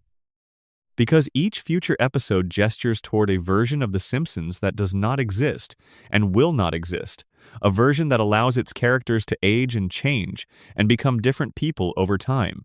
And then each future episode ends, and the gesture is retracted, and the show resumes its commitment to the eternal present. Some fans experience this as a kind of cruelty.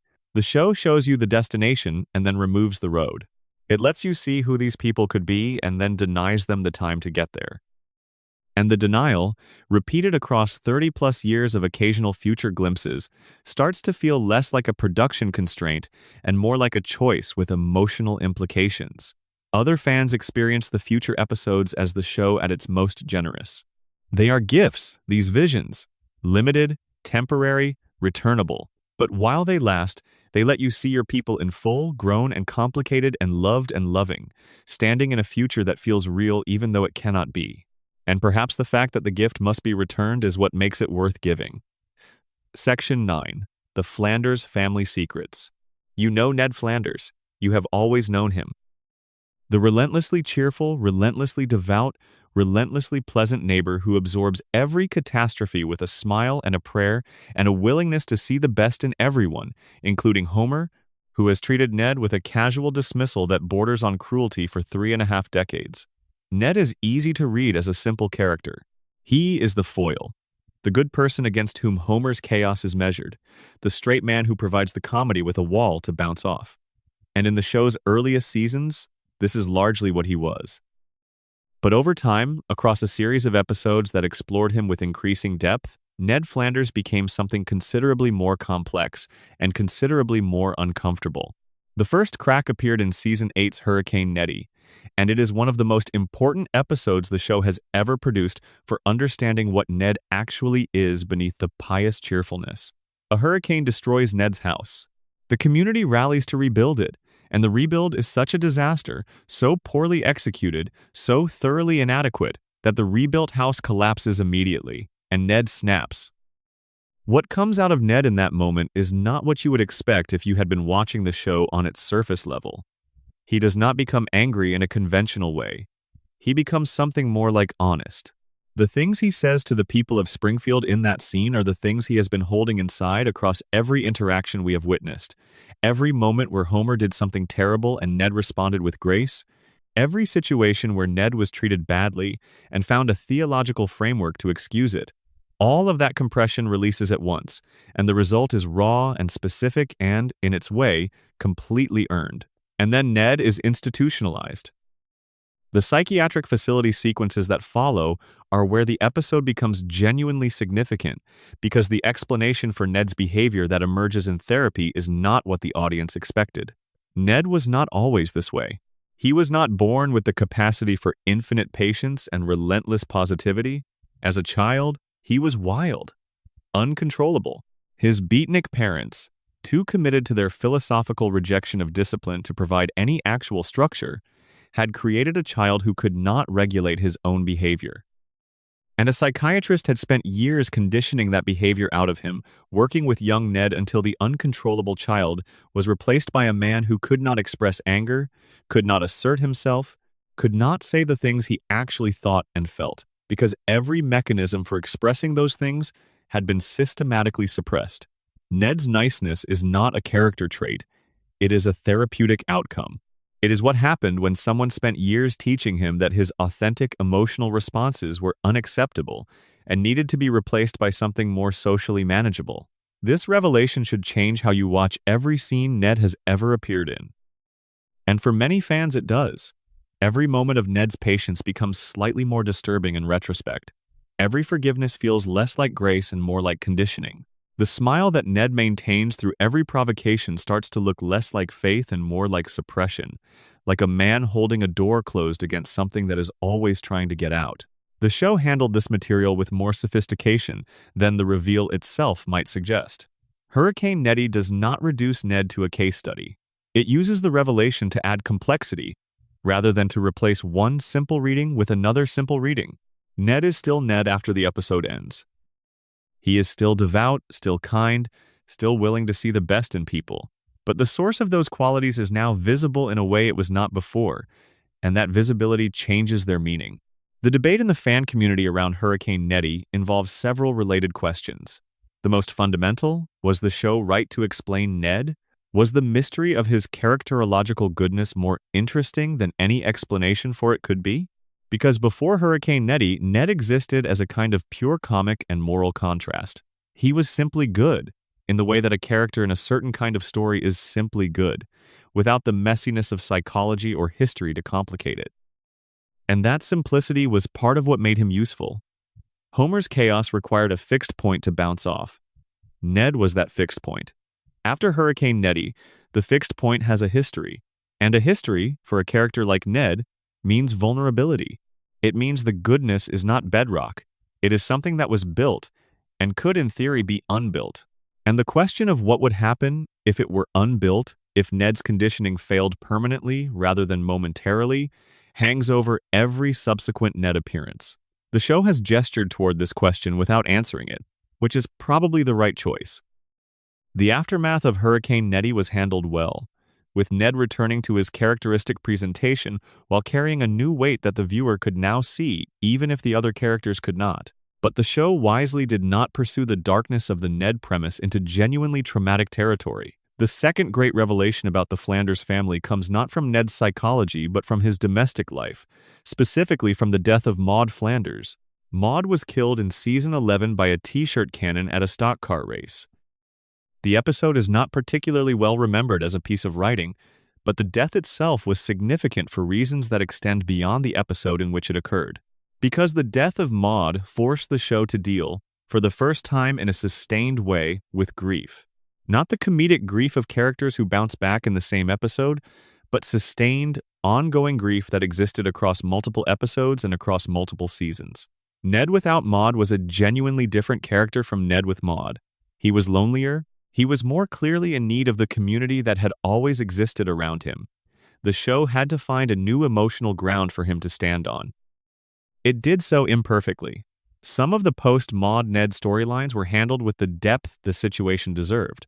Others treated his grief as a comedic setup. The show was never quite consistent in how seriously it was willing to take the weight of Ned's loss, which reflects a broader inconsistency in how seriously the show takes emotional continuity when it becomes inconvenient. But the exploration of Ned's faith in the context of genuine tragedy produced some genuinely interesting material, because Ned's faith is not abstract. It is not simply a comedic character trait used to generate jokes about religious programming and Bible verses and the exclamatory vocabulary that fans find so endearing. Ned's faith is the framework through which he understands his entire life, including his suffering. And when his wife dies in a freak accident that was, according to the episode, at least partly the result of Homer's selfish behavior, Ned's faith is placed under a specific kind of pressure. How do you maintain a framework of divine order and divine care when someone you loved is killed by a t-shirt cannon while your neighbor was selfishly ducking the shirts that hit her instead? This is not an abstract theological question. This is the question that real people of genuine faith face when tragedy strikes, and the specific absurdity of Maud's death makes it, paradoxically, a more honest version of the question rather than a less honest one. Real tragedy does not always look the way we expect it to look. Real loss can come from something that sounds like a punchline, and the faith that is tested by such a loss is tested in the most genuine possible way. The Ned Flanders controversy, ultimately, is the controversy of a character who is more interesting than the show knows what to do with. He is the show's most complex supporting character, the one whose psychology has been most thoroughly examined, the one whose relationship to faith and conditioning and grief and community has been explored with the most genuine seriousness. And he is also the character who exists in permanent contrast to Homer, who is less complex in many ways and more central in all of them. Ned cannot be the protagonist because the show's logic requires him to be the neighbor. He can be examined, can be developed, can be given depth and history and grief and genuine interiority, but he cannot be moved to the center. The center belongs to Homer, and so Ned remains on the other side of the fence.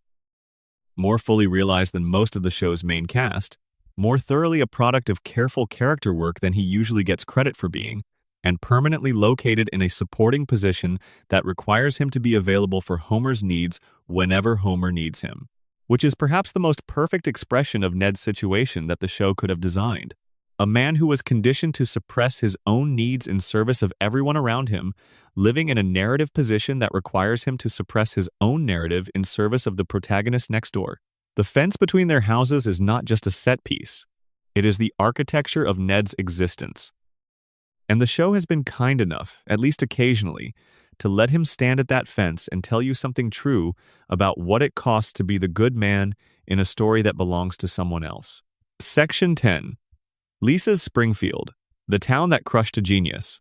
There is a cruelty at the heart of Lisa Simpson's story that the show has never fully examined, and perhaps cannot examine, because examining it would require acknowledging something about Springfield that the show's basic premise cannot afford to acknowledge. Lisa is the smartest person in the room, in almost every room, across almost every episode. For 36 years, she has been demonstrably more intelligent than virtually every adult in her life, possessed of a moral seriousness and an intellectual passion that are rarely matched and almost never appreciated by the community around her. And Springfield has been failing her, consistently, comprehensively, and without apology, since the day she was born. Let's trace this carefully, because the pattern is more systematic than it might initially appear. Lisa is, in academic terms, a genius. This is not a fan extrapolation. The show has stated it directly, has depicted her academic achievements in specific and detailed terms, has shown her outperforming adults on assessments designed for adults. She is the student that every genuinely excellent teacher hopes to encounter once in a career, the kind of mind that justifies the whole enterprise of education. And her school, Springfield Elementary, is one of the least equipped institutions imaginable to serve a student of her capabilities. The school is underfunded, poorly administered, staffed by teachers whose dedication ranges from minimal to non-existent, and organized around the median student rather than the exceptional one. The curriculum is designed for the middle, and Lisa lives so far from the middle that the curriculum barely registers as relevant to her. This is not an unusual situation in real life. Gifted children frequently find themselves in educational environments that cannot serve them well. The specific challenge of being significantly more advanced than the curriculum and the peer group is one that many genuinely exceptional students have navigated. With varying degrees of success and varying degrees of psychological cost. But the specific version of this situation that Lisa inhabits is unusual even for this kind of story, because Lisa's giftedness has been consistent across 36 years without any corresponding development in the support available to her. She is still in the same underfunded school, still surrounded by the same peer group, still navigating the same institutional indifference. She has not been identified for special programs. She has not been moved to a school that could better serve her. She has not received the kind of sustained educational support that would, in a realistic scenario, be the obvious response to a student of her documented abilities. The show's excuse for this, if it has one, is the floating timeline. Lisa cannot progress because progression would require aging, and aging is not permitted. But the effect of this formal constraint is that Lisa's story is one of permanent stasis within a situation that is, for any real person in her position, deeply and genuinely harmful. The fan conversation about Lisa tends to focus on her character, her politics, her vegetarianism, her saxophone, her relationship with Homer. These are all legitimate and interesting topics. But underneath all of them is the more fundamental question of what it means to be Lisa in Springfield, to have the intelligence and the passion and the moral seriousness that she has, and to live in a community that has essentially no use for those qualities. Springfield does not reward intelligence. This is one of the show's consistent satirical arguments, and it makes it with Homer Simpson as the central exhibit. Homer's cognitive limitations are played for comedy, but the show is also making a real observation about the ways in which American culture has complex and sometimes hostile relationships with certain kinds of intelligence. The person who thinks too much, who asks too many questions, who refuses to accept the comfortable version of events, is not automatically celebrated in Springfield. They are often resented. And Lisa, who thinks all the time and asks questions constantly and refuses comfortable versions of everything, gets to experience this resentment across every aspect of her life. Her classmates find her exhausting. Her brother finds her preachy. Her father finds her occasionally incomprehensible. The adults of Springfield find her inconvenient. Even the teachers who should be her greatest allies tend to treat her less as a student to be developed than as an anomaly to be managed. The episodes that examine this situation most directly are the ones where Lisa makes a real effort to connect with the world around her and finds that connection requires her to be less than she is. Episodes where she suppresses her intelligence to avoid social isolation, or where she abandons a moral position because the cost of maintaining it is her social acceptance, or where she achieves some recognition only to find that the recognition comes with conditions she cannot fully accept. There is a particular species of Lisa episode that is among the show's most poignant. The episode where Lisa finds a community that truly appreciates her, forms a genuine connection with people who meet her at her level, and then loses that community because Springfield cannot sustain it. The jazz world, the academic competition circuit, the various intellectual and artistic communities that Lisa encounters over the course of the show, each one offers a glimpse of a world where Lisa's qualities would be assets rather than liabilities, and each one disappears at the end of the episode. The most argued about dimension of Lisa's story involves her moral convictions and how the show treats them. Lisa has, across the show's run, taken strong and clearly articulated positions on vegetarianism, environmentalism, animal rights, Buddhism, feminism, and various political causes. These positions are generally presented sympathetically, as genuine expressions of a thoughtful moral life rather than as punchlines. But the show has also, over time, developed a complicated relationship with Lisa's advocacy. In the early seasons, when Lisa took a moral stand, the episode tended to take that stand seriously, engaging with the actual substance of her position and allowing the narrative to validate it to some degree. In later seasons, Lisa's advocacy has increasingly been used as a comic target. with her earnestness deployed as a setup for jokes at her expense, and her positions sometimes undercut by the narrative in ways that feel less like honest examination and more like punching downward. This shift has been the subject of considerable fan debate. Supporters of the show's later treatment of Lisa argue that making her advocacy the subject of comedy is no different from making any other character's defining traits the subject of comedy, and that taking Lisa's positions entirely seriously would be inconsistent with the show's satirical approach to everything. Critics argue that there is a specific failure of nerve involved in using a young girl's genuine moral convictions as comedy fodder, particularly when the show was once capable of treating those convictions as worthy of real engagement. The argument about Lisa's vegetarianism episode, Lisa the Vegetarian from Season 7, is a good illustration of this divide. The episode is widely celebrated, and justifiably so. It takes Lisa's decision seriously. It explores the social cost of maintaining an unpopular ethical position. It provides a genuine perspective on vegetarianism through the guest appearance of Paul and Linda McCartney. And it ends with Lisa not converting anyone to her view but finding personal clarity about her own commitment. Subsequent episodes have not always honored this precedent. Lisa's vegetarianism has been treated inconsistently across later seasons, sometimes as a central character trait to be respected and sometimes as a convenient punchline. And this inconsistency is, for many fans, symptomatic of a larger failure of the show's later seasons to take Lisa as seriously as she deserves. Because what Lisa represents in the show's thematic architecture is something important, the possibility that the system could be better, that Springfield's limitations are not inevitable, that someone with enough intelligence and enough moral seriousness could see through the comfortable lies and the institutional failures and the normalized absurdities and imagine something different. Homer represents accommodation with the system, Bart represents resistance to it through chaos. But Lisa represents the most challenging thing of all, critique. Sustained, articulate, evidence-based critique that refuses to stop pointing at the gap between what things are and what they could be. And the show has always been somewhat uneasy with this. Because sustaining Lisa's critique requires the show to sustain the idea that Springfield is genuinely failing its residents in ways that matter. And that idea, taken seriously, begins to create obligations that a comedy show may not want to honor. It is easier in some respects to undercut Lisa's convictions slightly, to let her be occasionally ridiculous, to allow the comedy to take the edge off her critique.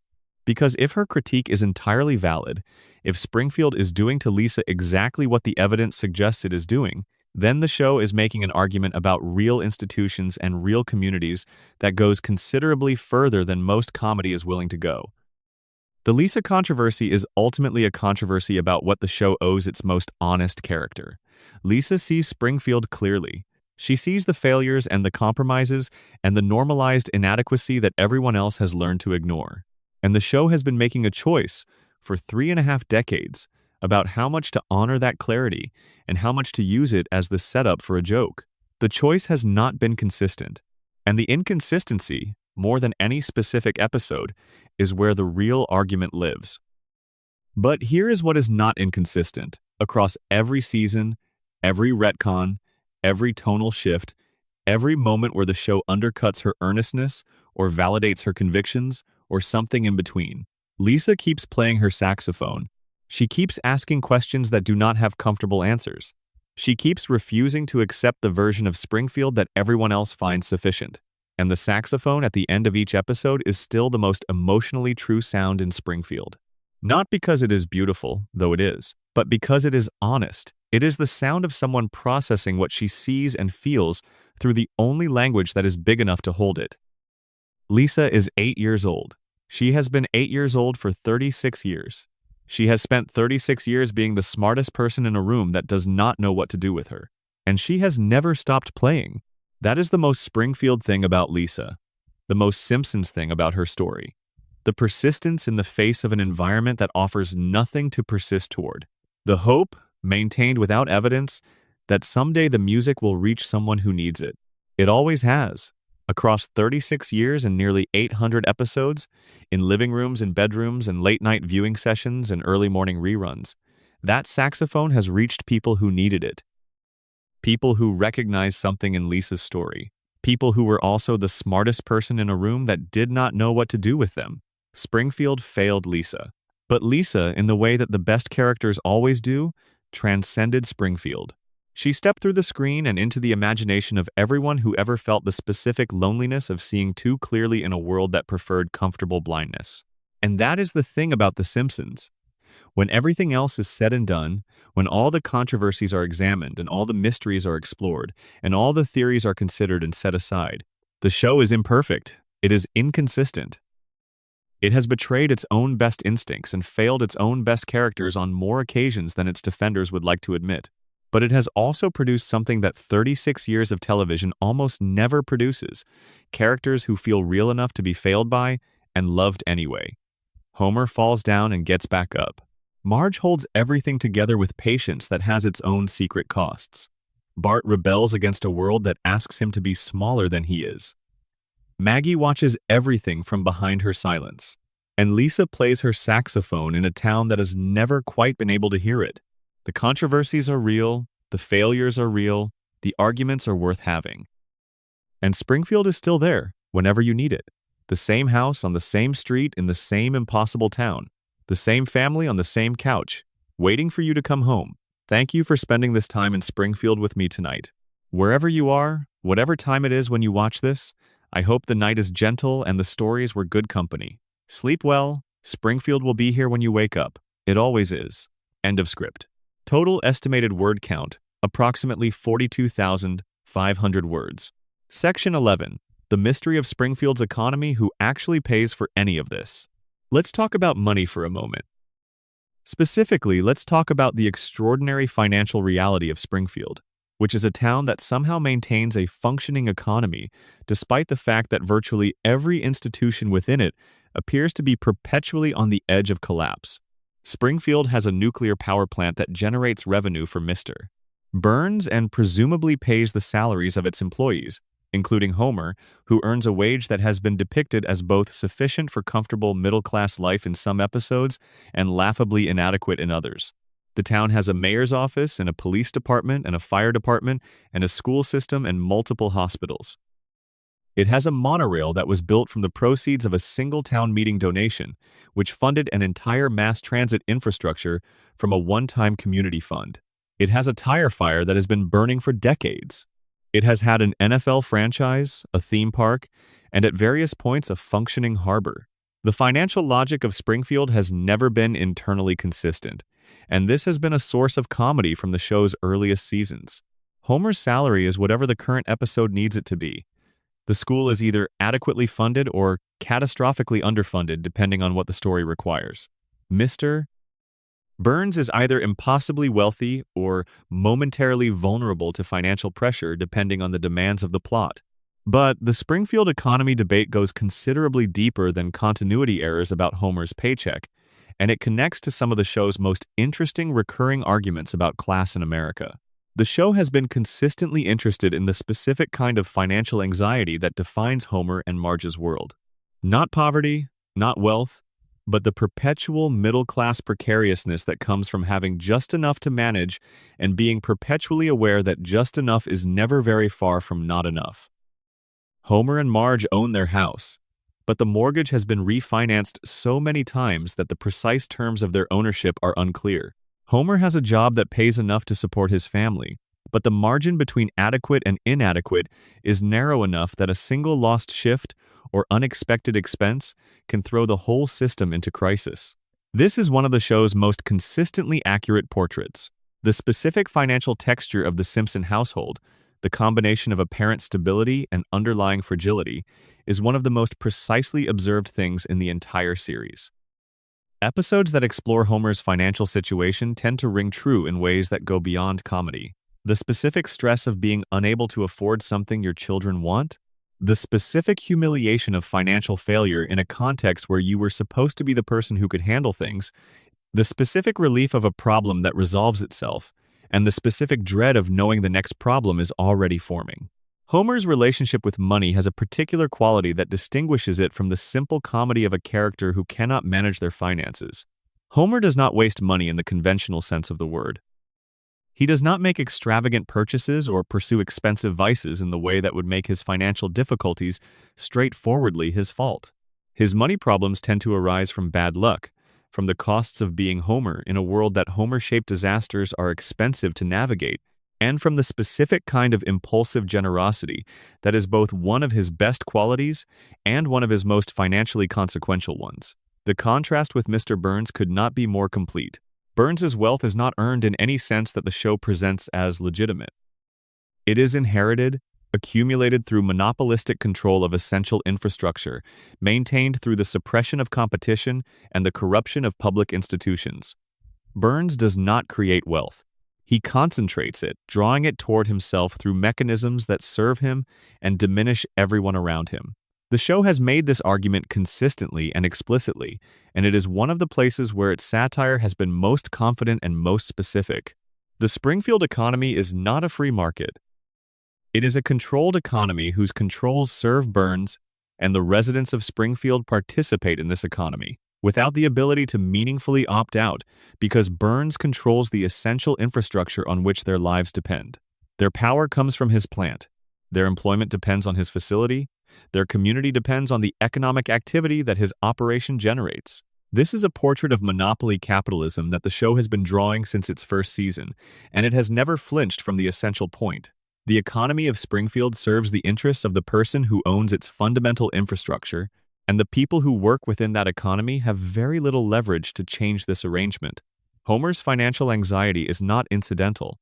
It is the lived experience of the monopoly. He works for Burns. He earns a wage set by Burns. He lives in a community whose essential services are provided by or dependent on Burns. His financial precariousness is not the result of his individual failures, though the show sometimes presents it that way. It is the result of living inside a system designed to keep people like Homer precisely as dependent as they need to be to remain useful. The episode that explores this most directly is actually not one of the famous Burns episodes, but rather one of the many Homer Gets a New Job episodes that the show has produced across its run. In these episodes, Homer briefly escapes the nuclear plant for some other kind of work, usually something more glamorous or more suited to some facet of his personality, and the episode explores both what that alternative life might offer and what it costs. Homer almost always returns to the plant at the end, and the return tends to be framed as a kind of homecoming, a recognition that the plant is where Homer belongs. But what the return actually represents, viewed through the lens of the show's economic argument, is the gravity of dependency. Homer does not return to the plant because he loves it. He returns because the alternatives do not reliably provide what the plant provides: a stable wage, health insurance, the specific security of an employment arrangement that, as we eventually learn, is contractually guaranteed regardless of Homer's performance. Homer's job is not secure because he is good at it. It is secure because of an arrangement made by his father that Burns honored for reasons of his own. The Springfield economy, in other words, is not a meritocracy. It is a patronage system. Employment and financial security within it depend less on what you do than on what arrangements exist between the people who have power and the people who are connected to those people. Homer has a guaranteed job not because he is a good safety inspector, which he manifestly is not, but because his grandfather made a deal with Burns. The deal is the foundation. Everything else is decoration. This is, again, one of those places where the show's satire is more accurate than its comedy frame requires it to be. The specific insight that employment security in certain economies depends more on relationships and arrangements than on merit is an observation about how certain kinds of institutional employment actually work, and the show has been making this observation for 36 years in the form of a joke about why Homer never gets fired. The joke is funnier when you know what it is actually saying. The financial situation of the rest of Springfield is equally worth examining. Ned Flanders runs a store, the Leftorium, that caters to left-handed people, which is a market small enough that the business should not be viable and somehow is. Moe runs a bar that generates enough revenue to sustain him but not enough to pay off any of the debts he appears to carry. Apu runs the Quickie Mart with a dedication and a work ethic that the show celebrates even as it deploys him in ways that became increasingly uncomfortable for reasons that are well documented and have been extensively discussed. These small businesses exist in a Springfield economy that is dominated by Burns's power plant, in a way that real small-town economies are dominated by their largest employer. When the plant does well, Springfield does well. When Burns's interests are threatened, Springfield suffers. The town's financial health and the financial health of its dominant employer are inseparable, which means the town's financial health is inseparable from Burns's interests, which means the entire community is structurally dependent on serving those interests. This is not, again, an incidental detail. It is a feature that the show has built into Springfield's basic architecture and has been using as background material across its entire run. The economy of Springfield is a closed system, and the system was designed by and serves the interests of Charles Montgomery Burns, whether or not anyone in the town is clear-eyed enough to articulate this. The show rarely articulates it directly. It shows it through the accumulation of specific details and specific episodes, and lets the audience draw whatever conclusions they are inclined to draw. The satire is never more comfortable than when it can maintain plausible deniability, and Springfield's economic architecture provides that deniability in abundance. But once you have seen it, you cannot unsee it. The economy of Springfield is a portrait of dependency, and every financial anxiety that Homer Simpson feels, every moment when the paycheck is not quite enough and the unexpected expense tips the family into crisis, is a specific and precise illustration of what it feels like to live inside that dependency from the inside. Homer does not know this. He cannot know this, for the reasons the radiation theory and the coma theory and all the other theories have articulated in their different ways. He lives inside the system without the cognitive equipment to analyze it. He experiences its effects without being able to trace them to their cause. And that perhaps is the most quietly devastating thing the show has done with his financial story. It has made the structural causes of his financial anxiety invisible to him, and has made the comedy of his financial situation rest on the specific pain of someone who keeps experiencing the consequences of a system without ever being able to see the system itself. The rent is due. The insurance payment is behind. The mortgage is in some indeterminate state of precariousness. And Homer goes back to work at the plant because where else would he go? Section 12. The Bart and Lisa relationship, the show's most complicated sibling story. There is a relationship at the center of The Simpsons that tends to get less analytical attention than it deserves, partly because it is present in every episode and has therefore become part of the background of the show's world in a way that makes it easy to take for granted. The relationship between Bart and Lisa Simpson is one of the most carefully observed and most emotionally honest sibling relationships in the history of American television, and it has been that for 36 years without most of the conversation about the show ever quite noticing. Start with the basic dynamic, which is more complicated than it first appears.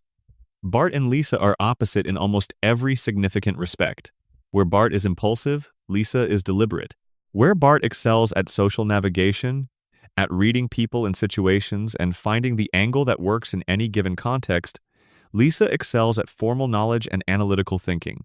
Where Bart's intelligence is reactive and situational, Lisa's is systematic and cumulative.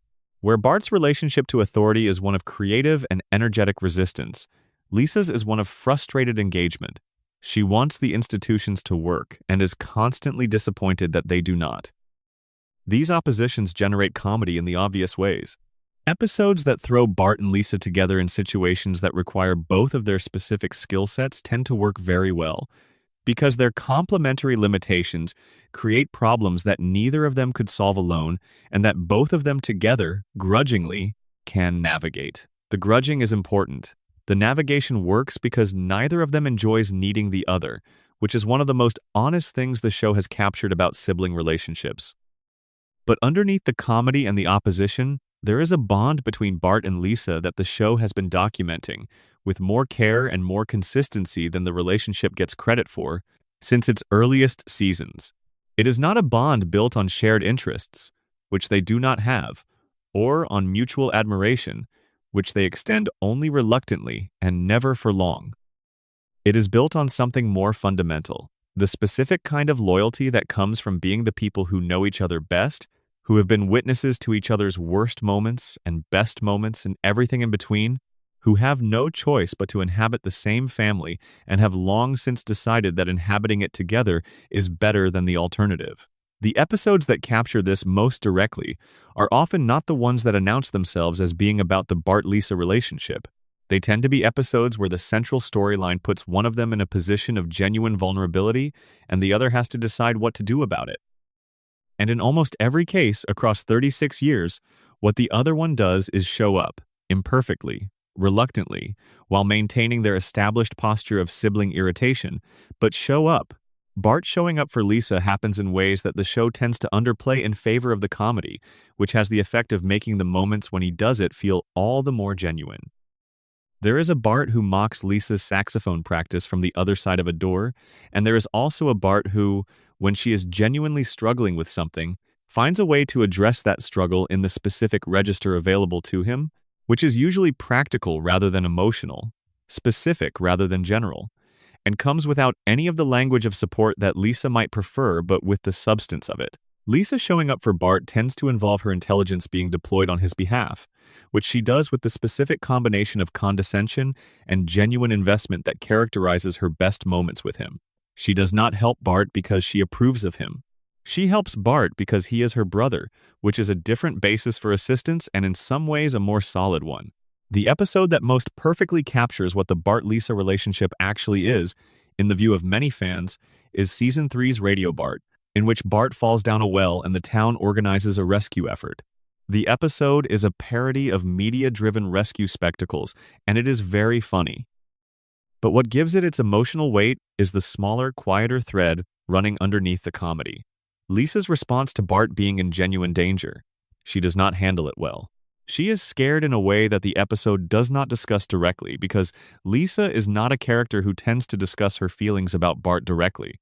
But the fear is present in everything she does during the episode. And when Bart is rescued, the relief she feels is specific and real, and tells you something about how much she would miss him, that neither of them would be comfortable with her saying out loud. The show has also documented the specific ways in which Bart and Lisa fail each other, which is part of what makes the relationship feel honest. They are not, most of the time, each other's greatest supporters. They undermine each other. They compete for parental attention in ways that are not always generous. They occupy opposite social positions within Springfield Elementary and respond to that opposition with the reflexive loyalty to their own camp that is very natural in that situation.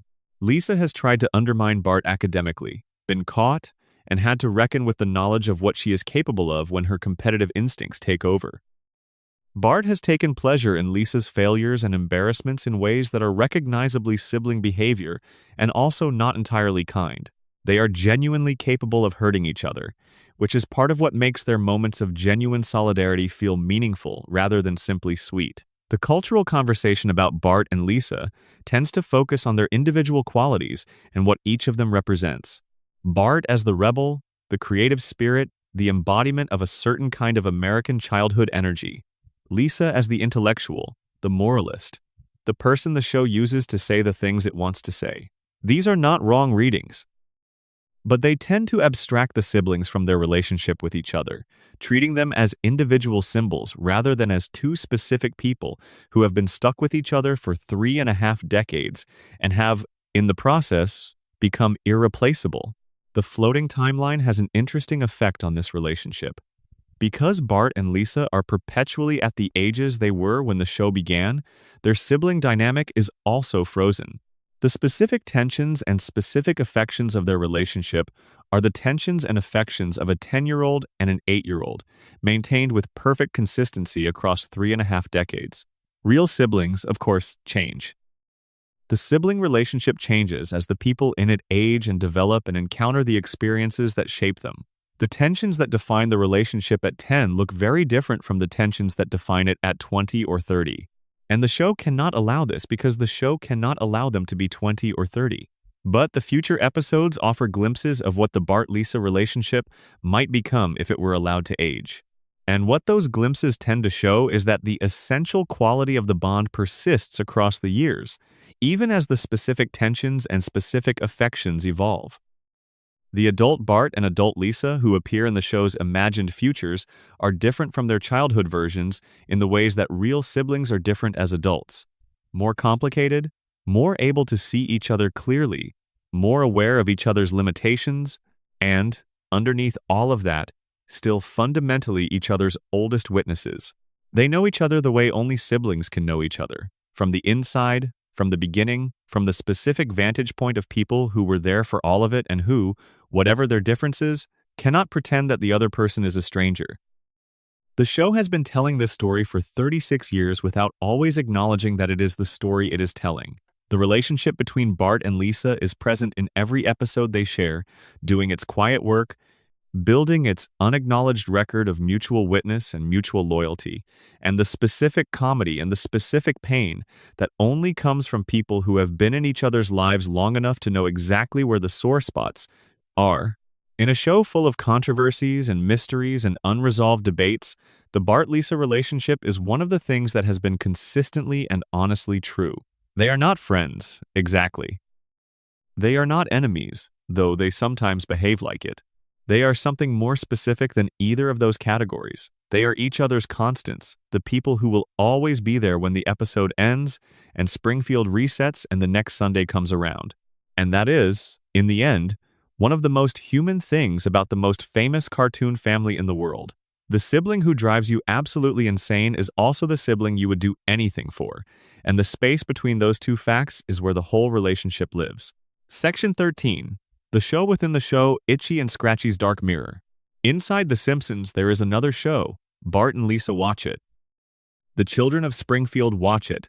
For 36 years, within the world of the show, Itchy and Scratchy has been airing on the Krusty the Clown show, and within the world of the show, it has been generating the same kind of cultural controversy that The Simpsons itself has generated in the real world. This is the most elegant, recursive joke in the show's history, and it has been running for so long and so quietly that it has become part of the background, rather than being noticed as the sophisticated piece of self-commentary it actually is. The setup is simple. Itchy and Scratchy is a cartoon within a cartoon that parodies the tradition of extremely violent animated shorts, primarily Tom and Jerry and similar cat and mouse formulas, by taking the implicit violence of that tradition to its most extreme logical conclusion. Itchy the mouse kills Scratchy the cat, over and over, with elaboration and creativity and a cartoonish enthusiasm that the children watching find absolutely hilarious. The show within the show is violent in ways that would be genuinely disturbing if the animation were not so committed to its own formal remove from anything resembling reality. And the children love it. Every child in Springfield appears to be devoted to Itchy and Scratchy. The violence is their favorite part. They laugh uproariously at each new method of destruction. And the adults of Springfield, while sometimes uncomfortable with the show's content, have generally accepted it as a feature of the children's entertainment landscape. This is obviously a parody of the real-world debate about cartoon violence and its effects on children, a debate that has been going on since before The Simpsons aired, and that shows no signs of resolution. The Simpsons used Itchy and Scratchy as its vehicle for engaging with this debate in a way that allowed it to be both inside the debate and outside it simultaneously.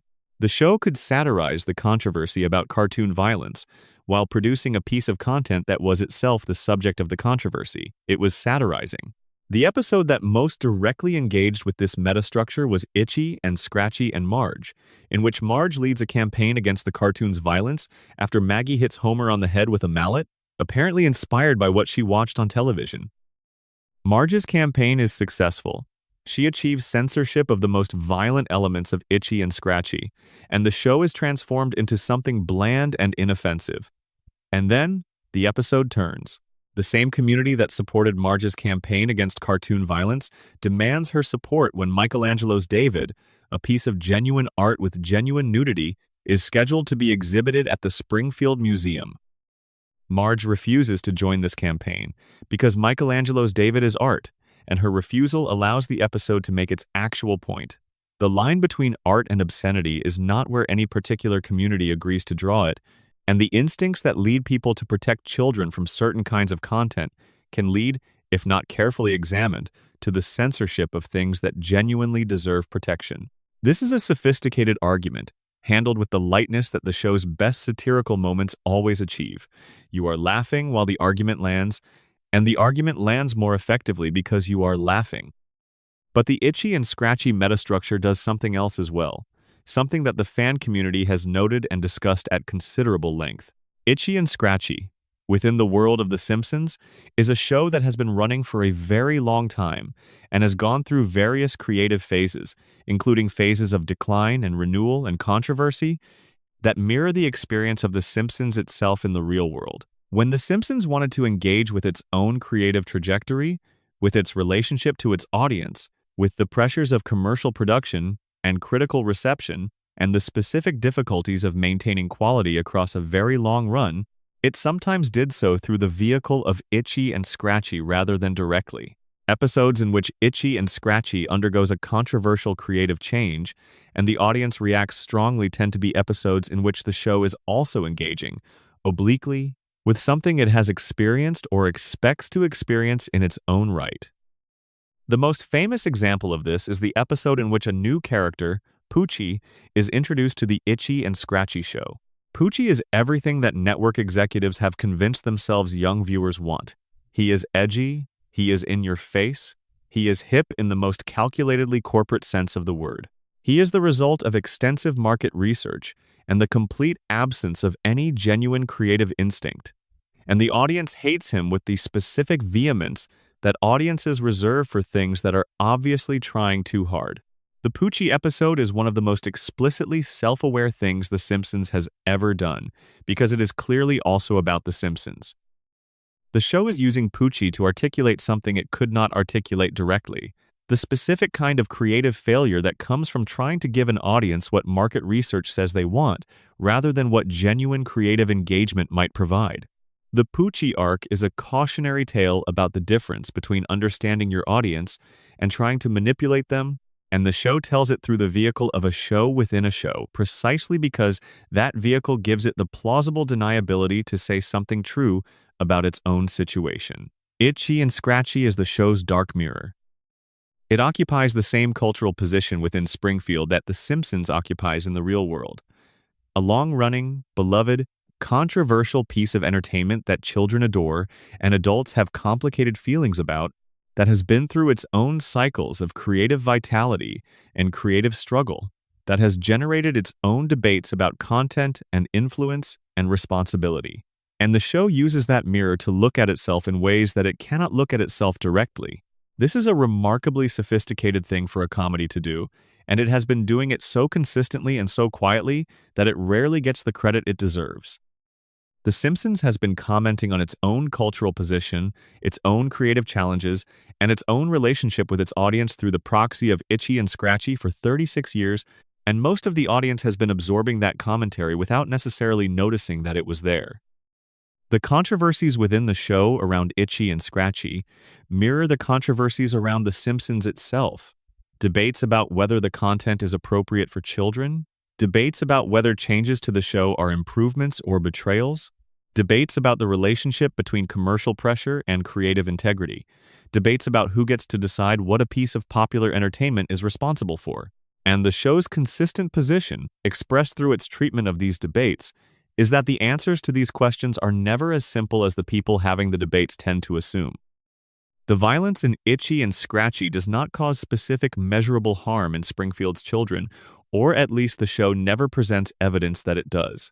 The censorship of that violence does not improve the quality of the children's entertainment, and may in fact diminish it. The market research-driven attempt to improve the show produces Poochie, which is worse than anything it was trying to address. The show's position is essentially liberal in the specific sense of trusting the audience more than the regulators, trusting creative instinct more than corporate strategy, and trusting the relationship between a piece of entertainment and its audience to be more complex and more interesting than any simple account of influence and harm can capture. These are positions worth having, and the fact that The Simpsons has been articulating them for 36 years through the vehicle of a fictional cartoon within the cartoon is one of the most underappreciated formal achievements in the history of American television. Section 14. The Simpsons and the Question of American Optimism. We have been in Springfield for a while now. We have traced controversies and mysteries and unresolved debates through section after section, following the threads where they lead, sitting with the questions the show raises and the answers it declines to give. And there is a final thread that runs through all of them, connecting every section of what we have discussed tonight. And that thread has to do with something deeper than any specific controversy. It has to do with what The Simpsons actually believes about America, about family, about whether the mess and the chaos and the systematic failures and the comfortable lies and the perpetual reset all add up to something worth staying for. The show has been accused, at various points in its history, of cynicism, of seeing only the failures of American life, only the corruption and the incompetence, and the gap between what the culture promises and what it delivers. There are episodes and sometimes entire seasons that lend themselves to this reading. The world of Springfield as a place so comprehensively broken that the joke is always at the expense of any hope that things might improve. But this reading misses something essential about the show, something that has been present from its very first episode and that has never gone away no matter how dark or how cynical individual episodes have been. The Simpsons is, at its irreducible core, an optimistic piece of work. Not optimistic in the sense of believing that things will necessarily get better, or that the right people will be in charge, or that the institutions will eventually work as they should. Optimistic in a more fundamental and more stubborn sense, the sense that the family on the couch is worth watching, that the specific love between these specific imperfect people is real and significant, and that staying is better than leaving. Homer and Marge love each other with a specific and imperfect love that the show has depicted with remarkable honesty across 36 years. The love is real, and it is also complicated by Homer's limitations and Marge's costs and the specific weight of the life they have made together. It is not a perfect love, and the show has never pretended it is. But it is a genuine one, and the genuineness of it is what makes you stay through the episodes where it looks fragile. Homer loves his children in a way that is occasionally inept and frequently embarrassing, but never insincere.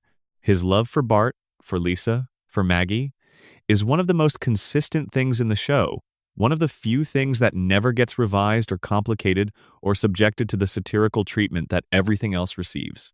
Homer is bad at many things. He is not bad at loving his family, even when the love comes out wrong, even when it causes the specific harm that comes from someone loving you with their whole heart in the exact wrong way. And the children love him back. Even Bart, who spends much of each episode in some state of conflict with Homer, loves him in the way that children love imperfect fathers, with a loyalty that precedes judgment and persists despite it. Even Lisa, who sees Homer more clearly than he perhaps wants to be seen, loves him with a tenderness that surfaces most clearly in the moments when his vulnerability is visible. This love, this specific and imperfect and irreplaceable love that exists in the Simpson household, is what makes the show something other than a catalog of American failures. The catalog is there, and it is accurate, and the show does not flinch from it. But the love is also there, and it is what makes the catalog worth examining rather than simply depressing. Springfield fails its residents in specific and documented ways. The power plant poisons them. The institutions do not protect them. The wealthy man in the large house at the edge of town has been making decisions that serve himself at their expense for longer than any of them have been alive. The community chooses comfortable lies over difficult truths. The schools fail the children. The medical establishment fails the patients. The justice system fails everyone who is not wealthy enough to have a stake in its proper functioning. And in the middle of all of this, on the couch on Evergreen Terrace, a family watches television together and argues and makes up and goes to bed and gets up the next morning and does it again. The show's optimism is not the optimism of believing the system will improve. It is the optimism of believing that the family is enough, that the couch is enough, that the specific love of specific imperfect people for each other is sufficient to make a life worth living even inside a system designed to diminish it. This is not a small argument. This is, in fact, the argument that a lot of people live by, whether or not they would articulate it in those terms. The argument that what you can control, the love in your household, the relationships you nurture, the small specific goodnesses of daily life matters more than the large systems you cannot control, and that attending to the former is the best response available to the latter. The Simpsons makes this argument through comedy rather than through drama, which is perhaps the most honest way to make it, because the comedy acknowledges that the argument is hard to sustain, that the household is not always enough, that the love is sometimes insufficient to the weight of what surrounds it. that the couch is not insulation against Springfield's failures and America's failures, and the specific kind of damage that systems can do to the people who live inside them. The comedy holds all of this simultaneously. The failures are real and funny. The love is real and funny. The gap between what the family has and what it needs, between what the town is and what it should be, between what Homer can provide and what his family deserves, is the source of both the comedy and the underlying argument. And the underlying argument is this: despite all of it, stay. Despite Burns and his cracked cooling towers and his century of accumulated damage, despite the floating timeline and the perpetual stasis, despite the lies that the town has made into law and the truths it has expelled across the railroad tracks, despite all the disappeared characters and all the unresolved stories and all the creative inconsistencies that 36 years of production inevitably produce, stay on the couch, watch the show, come home. Because the family is worth it. Because the love, however imperfect, is real. Because Springfield, for all its darkness and its failures and its comfortable lies, is a place where people try. Not always successfully. Not always, honestly. But try. Every episode, they try. And the trying, in the end, is what the show has always been about. Not the achieving. Not the fixing. The trying. The getting back up after the vending machine falls on you. The going back to work the next day even though nothing has changed. The sitting down together at the end of the episode even though tomorrow the same things will be wrong that were wrong today. That is Springfield. That is the show. That is what has kept people coming back for 36 years and what will keep them coming back for whatever seasons remain. The loop continues. The timeline floats. And somewhere on Evergreen Terrace, in the living room of a yellow family in an impossible town, the television is on and everyone is home. Whatever time it is where you are, whatever country you are in, whatever specific set of circumstances has brought you to a late night with Springfield for company, welcome. You are in the right place. Sleep well. The show will be here when you wake up. It always is. End of script. Total word count. Approximately 42,500 words. Section 15. The Burns and Smithers dynamic. The most complicated loyalty in Springfield. There is a relationship in Springfield that has been ongoing for the entire run of the show and that has, across those 36 seasons, accumulated a complexity and a specific emotional texture that places it in a category of its own. It is not the relationship between Homer and Marge, which is the show's emotional center. It is not the relationship between Bart and Lisa, which is the show's most honest sibling portrait. It is the relationship between Mr.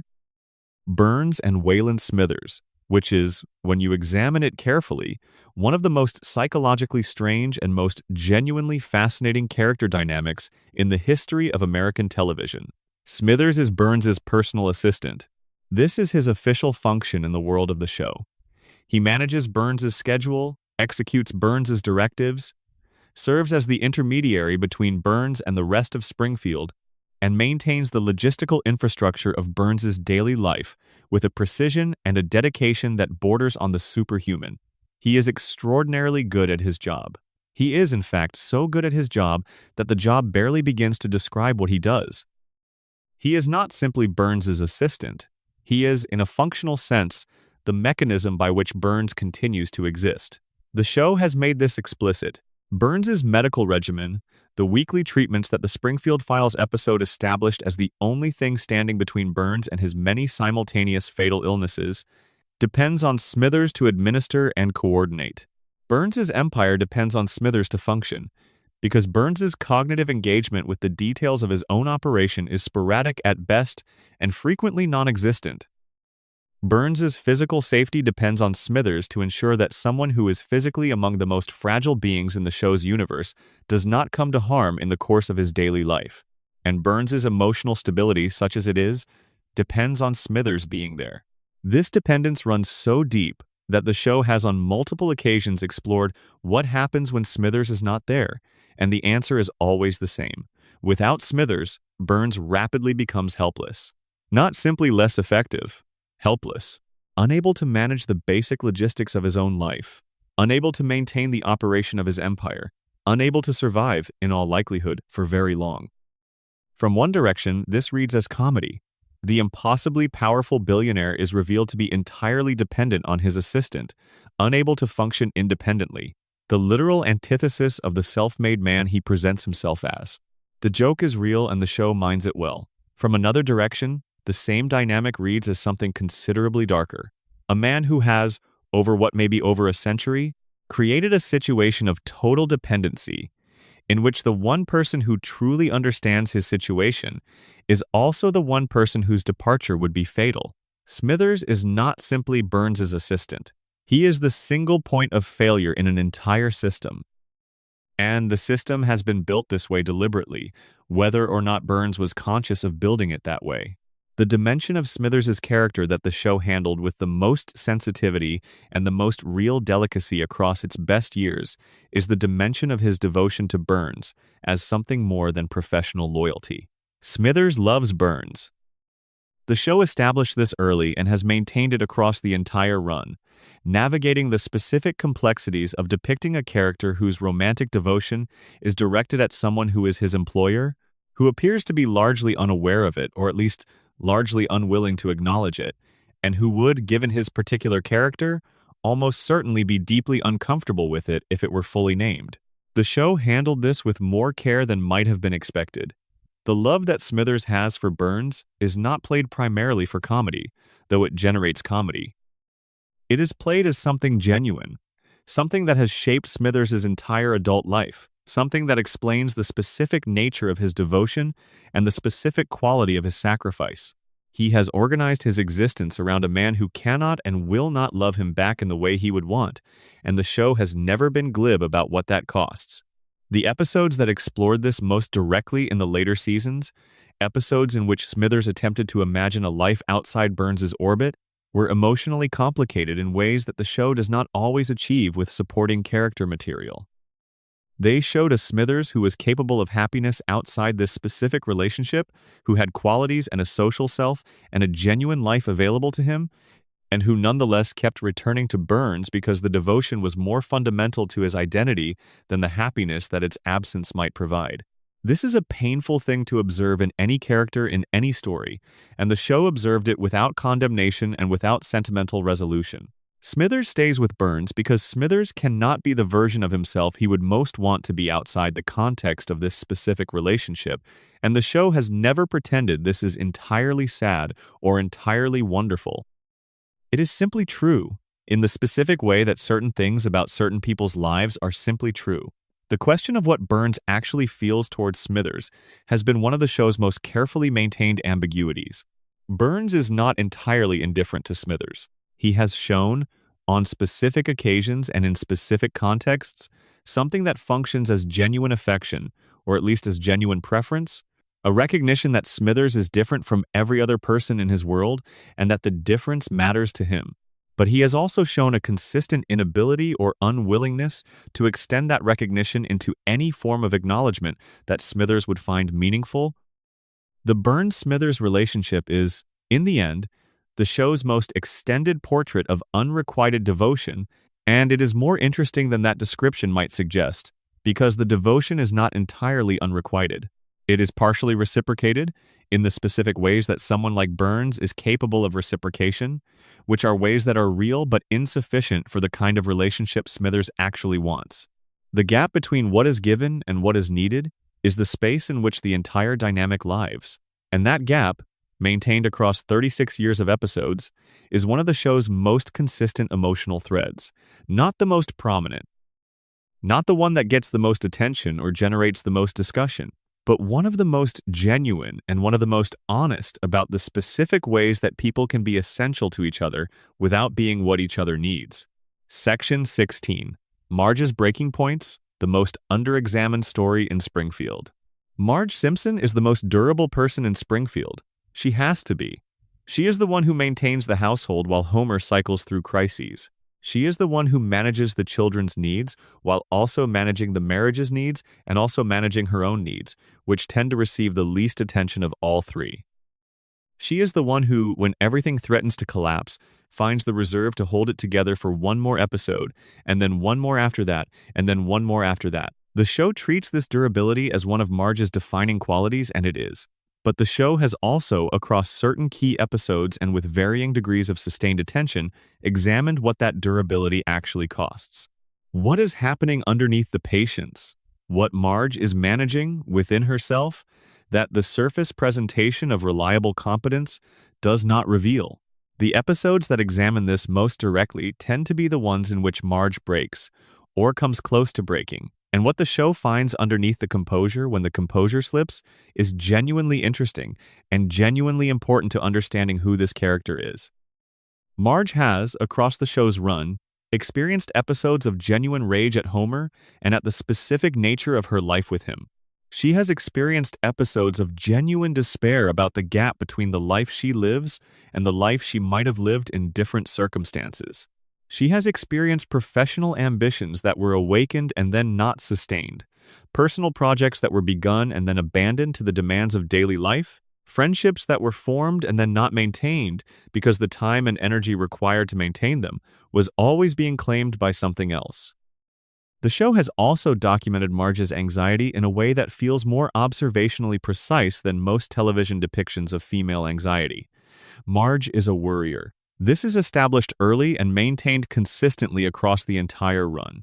She worries about Homer's safety, about the children's well-being, about the state of the household, about what the neighbors think, about whether everything is going to be okay in any of the dozens of specific ways that everything might not be okay. The anxiety is played for comedy in the lighter episodes and for something more like genuine psychological observation in the better ones. The best version of the Marge as Worrier storyline acknowledges that the anxiety is not simply a character quirk, but a response to the specific nature of her situation. She is the person responsible for holding a great many things together, and holding things together requires remaining vigilant about all the ways they might come apart. The worry is the price of the responsibility.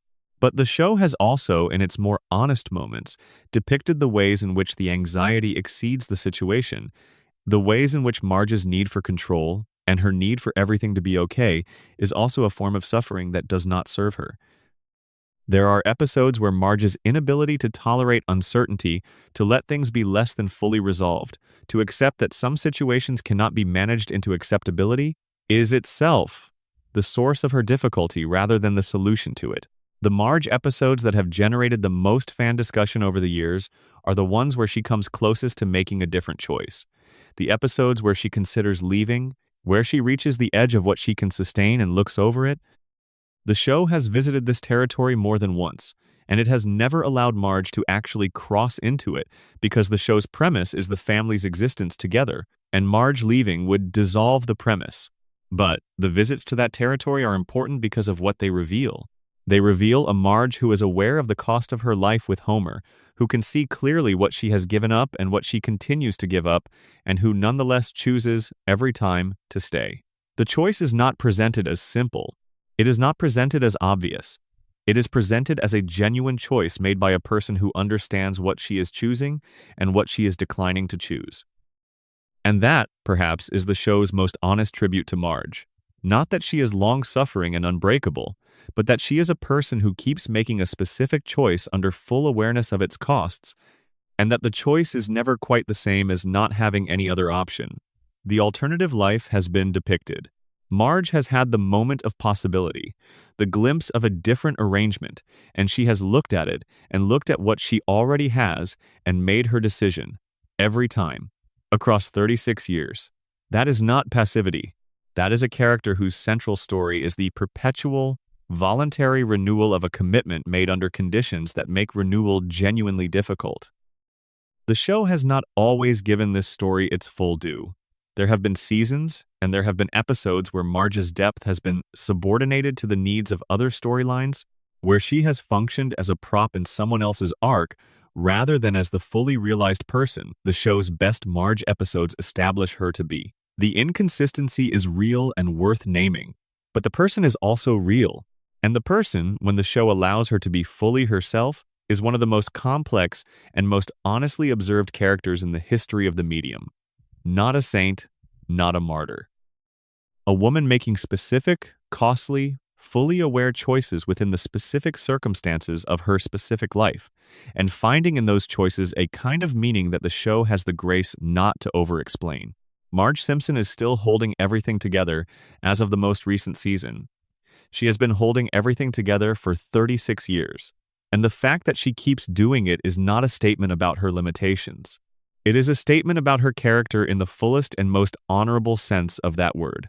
Section 17. Springfield's political life. The democracy that Burns owns. Mayor Quimby has been in office for 36 years. This is itself a remarkable political achievement, considering that the man has the intellectual seriousness of a maraschino cherry and the ethical framework of a parking meter. He has been re-elected, presumably multiple times, in a town that has the resources and the intelligence to look at his record and conclude that perhaps another candidate might serve its interests better, and it has nonetheless kept him in office year after year. This is not, the show suggests, an accident. The political life of Springfield is one of the most under-examined dimensions of the show's satirical project, and it is worth spending some time with it because what the show has constructed in Springfield's political ecosystem is considerably more specific and more pointed than the broad incompetence comedy that occupies most of the foreground. Mayor Quimby is corrupt. This is established early and maintained consistently. He accepts bribes. He arranges contracts for political supporters.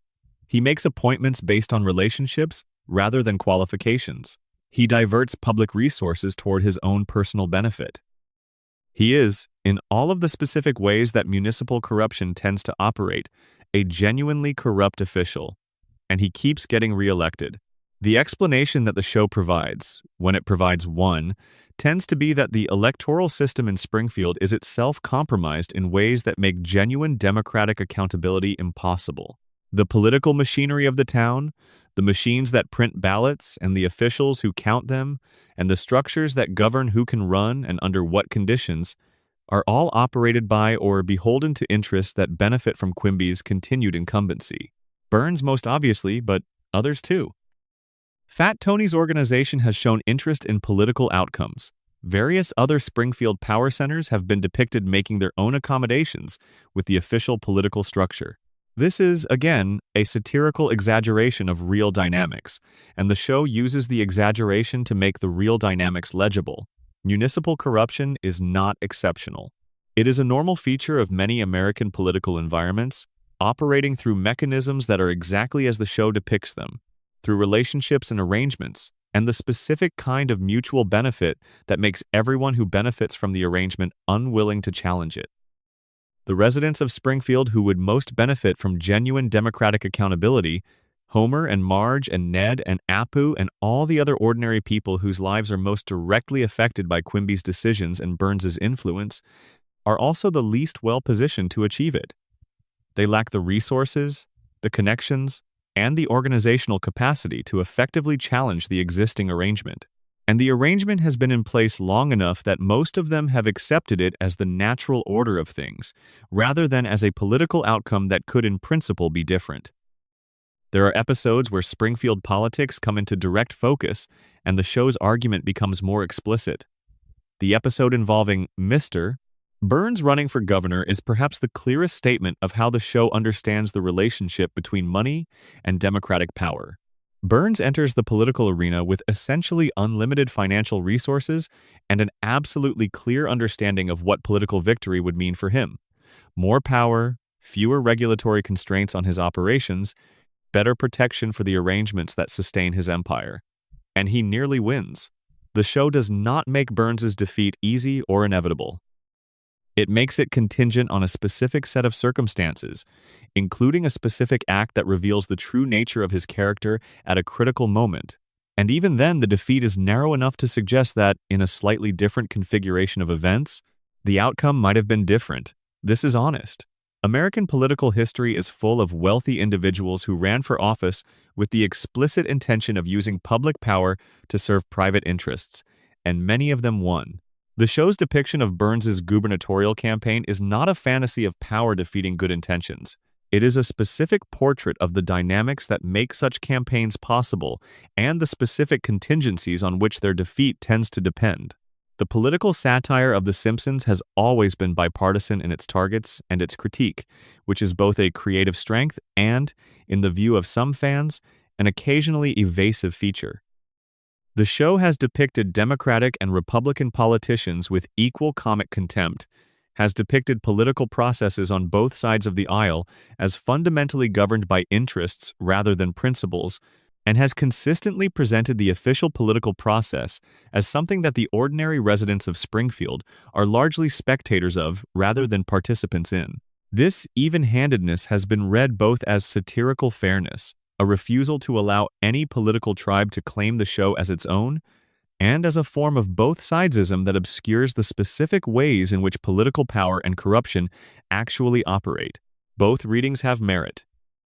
The show's unwillingness to identify any political tradition as the right one is part of what has allowed it to be watched and claimed by people across the political spectrum for 36 years.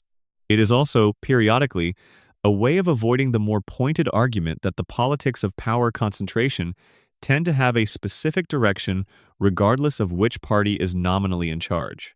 But the show's most honest political argument is not made through either major party. It is made through Burns, who belongs to no party but represents something that precedes and exceeds party affiliation, the interest of concentrated wealth in maintaining the conditions of its own accumulation, at the expense of the communities that make that accumulation possible and that are most directly harmed by its consequences. Springfield's democracy is as functional as Burns allows it to be, and Burns's interest is in a democracy functional enough to provide legitimacy but not functional enough to produce genuine accountability. The show has been depicting this specific model of managed democracy for 36 years in the background of Springfield's political life, using comedy to make visible something that tends to be invisible in real political environments, precisely because it operates through institutional structures rather than through visible coercion. Mayor Quimby will be re-elected in the next election. Chief Wiggum will continue to fail at the enforcement of laws that powerful interests prefer not to be enforced. The power plant will continue to operate with its safety violations intact. And the residents of Springfield will continue to participate in political processes that are structured to produce outcomes aligned with the interests of the people who own the structural elements of the process. This is the political story of Springfield. It is also, the show has always suggested, the political story of a great many real American communities, rendered in yellow and slightly cartoonish, so that the distance between the screen and reality is just large enough to let you see the whole thing clearly. Section 18. The longest-running joke. What Springfield's humor reveals. Over 36 seasons, The Simpsons has made many thousands of jokes. Most of them worked. A significant portion of them were genuinely brilliant. Some of them became part of the cultural vocabulary in ways that outlasted the episodes that contained them and became shorthand for entire categories of experience. The question of what makes a Simpsons joke work at its best is worth asking, because the answer reveals something about the show's fundamental creative instincts. The best Simpsons humor has always been jokes that work on at least two levels simultaneously: the surface level of the immediate gag, which needs to be funny on its own, and a second level at which the joke is also saying something true about the world it is depicting. The genius of Homer's donut is not just that Homer likes donuts in a cartoonish and extreme way. It is that Homer's devotion to immediate pleasure over long-term well-being is both comic and recognizable, that the specific texture of wanting the thing you should not have is something the audience understands from the inside. The joke is funny because it is true, and it is true in a way that implicates the audience as well as the character. The genius of Ned Flanders' vocabulary, the affectionate exclamations that have become their own cultural phenomenon, is not just that they are funny sounds. They are funny because they represent the specific effort that someone of Ned's conditioning makes to express enthusiasm or frustration within the constraints of a behavioral framework that will not allow the more direct expressions that his actual feelings might call for. The vocabulary is the conditioning expressing itself. The comedy is in the gap between what the words mean and what they are covering. The genius of Chief Wiggum's incompetence is not just that he is bad at his job. It is that his incompetence is not random or arbitrary, but follows a specific logic. He is a man who has the right instincts almost never and the wrong ones almost always, who would need to try actively to be this consistently misaligned with any useful approach to his responsibilities, and who yet somehow remains in his position, which tells you something specific about the relationship between position and competence in Springfield's institutional ecosystem. The show's humor at its best is always diagnostic rather than merely comedic. It identifies something specific and real and human and holds it up for you to see, and the recognition is what makes you laugh. You are not laughing at something foreign and strange. You are laughing at something familiar and precisely observed. This is, when you think about it, the rarest and most difficult kind of comedy to produce. It requires the comedy writers to have a genuine understanding of what they are depicting, genuine observational precision about human behavior and human institutions, and the technical skill to compress that precision into a joke that lands quickly enough to work in the context of a half-hour television episode. The Simpsons has done this, at its best, with a consistency that no other show in the history of American television has matched. The show's humor has changed as it has aged, and some of what has changed is worth naming. The early season's jokes tended to emerge from character, from the specific texture of who these people were and how they responded to their specific situations. The humor was diagnostic in the sense described above. It identified something real about these specific people, this specific family, this specific town, and it held it up for recognition. Later seasons have more often produced jokes that are clever without being diagnostic, funny without being true in the specific way that the best early work was true. The reference has replaced the observation.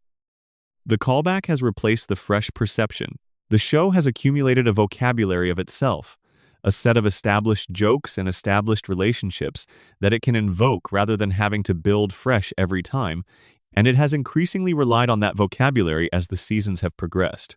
This is not unusual for a long-running comedy. Every show that goes on long enough develops a relationship with its own past, with its own established jokes and rhythms, that eventually begins to substitute for the immediate creative engagement that produced the original work. The challenge is finding the balance between honoring the established vocabulary and continuing to generate fresh perception, and it is a balance that becomes increasingly difficult to maintain as the run extends. The show's best recent work has tended to be the work that manages to do both, that uses the established characters and their established dynamics as the vehicle for genuine fresh observation, rather than simply invoking the familiar as a substitute for it. These moments exist in every season, even the ones that are most criticized. They are less frequent than they were in the early years, but they are not absent. And their continued presence is perhaps the most honest argument for the show's ongoing existence. The argument that the creative impulse that produced the show's best work is still capable, under the right conditions, of generating something that meets the standard it set. That the machine is not entirely running on its own accumulated momentum. That there is still, somewhere inside the show's production, a genuine creative engagement with what Springfield is and what these people are, and what the joke, at its best, can reveal. That engagement has produced 36 seasons of work. It will presumably produce more. And somewhere inside all of that accumulated material, alongside all the controversies and the mysteries and the unresolved questions we have spent tonight with, is the thing that made the show matter in the first place. The specific insight. The observation that makes you laugh because it is true. The joke that lands because you recognize something in it that you have felt but not yet articulated. Springfield has been generating those moments for 36 years, and it has been generating them in the context of all the failures and inconsistencies and creative compromises that we have been discussing.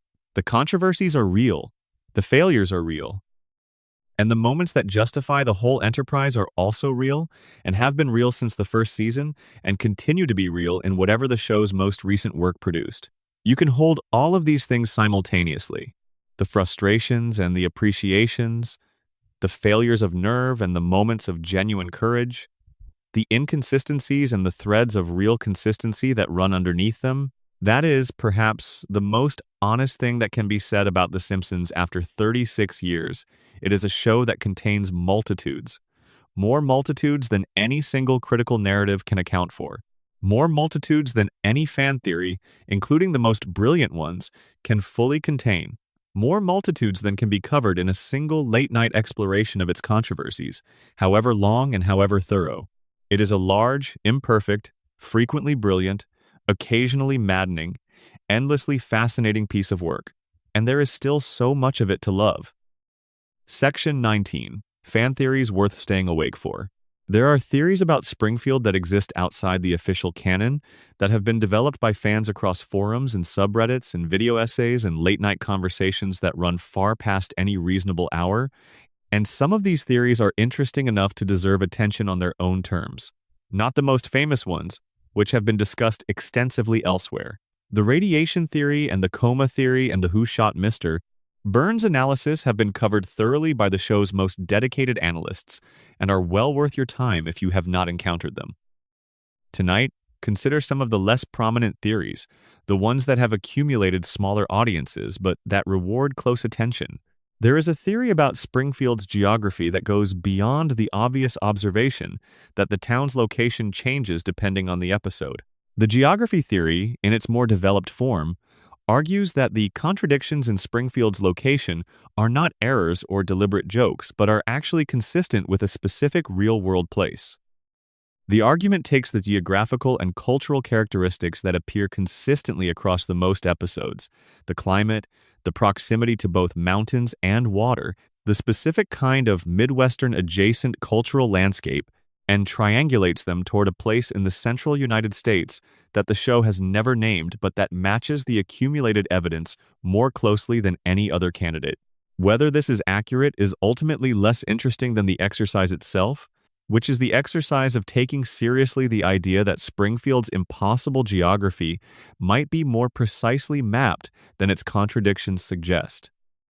That the contradictions are the result of dramatized exaggeration applied to a real underlying geography, in the same way that a caricature exaggerates real features rather than inventing them. There is a theory about Lisa's saxophone that has circulated in certain corners of the fan community, and that deserves more attention than it has received. The theory begins with a specific observation. Lisa's saxophone playing, across the show's run, has not been static. It has evolved.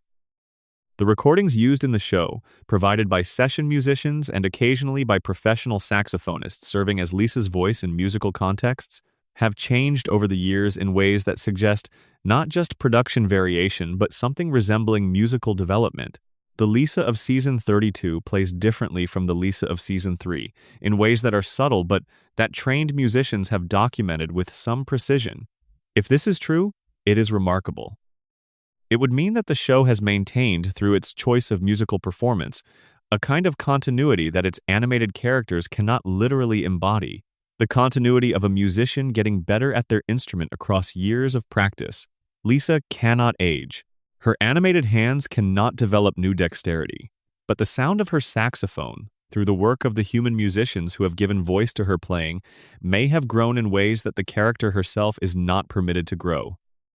This would be the most beautiful thing the show has done without ever announcing it, the silent, ongoing development of the one character who most deserves it, expressed through the one medium that the floating timeline cannot freeze.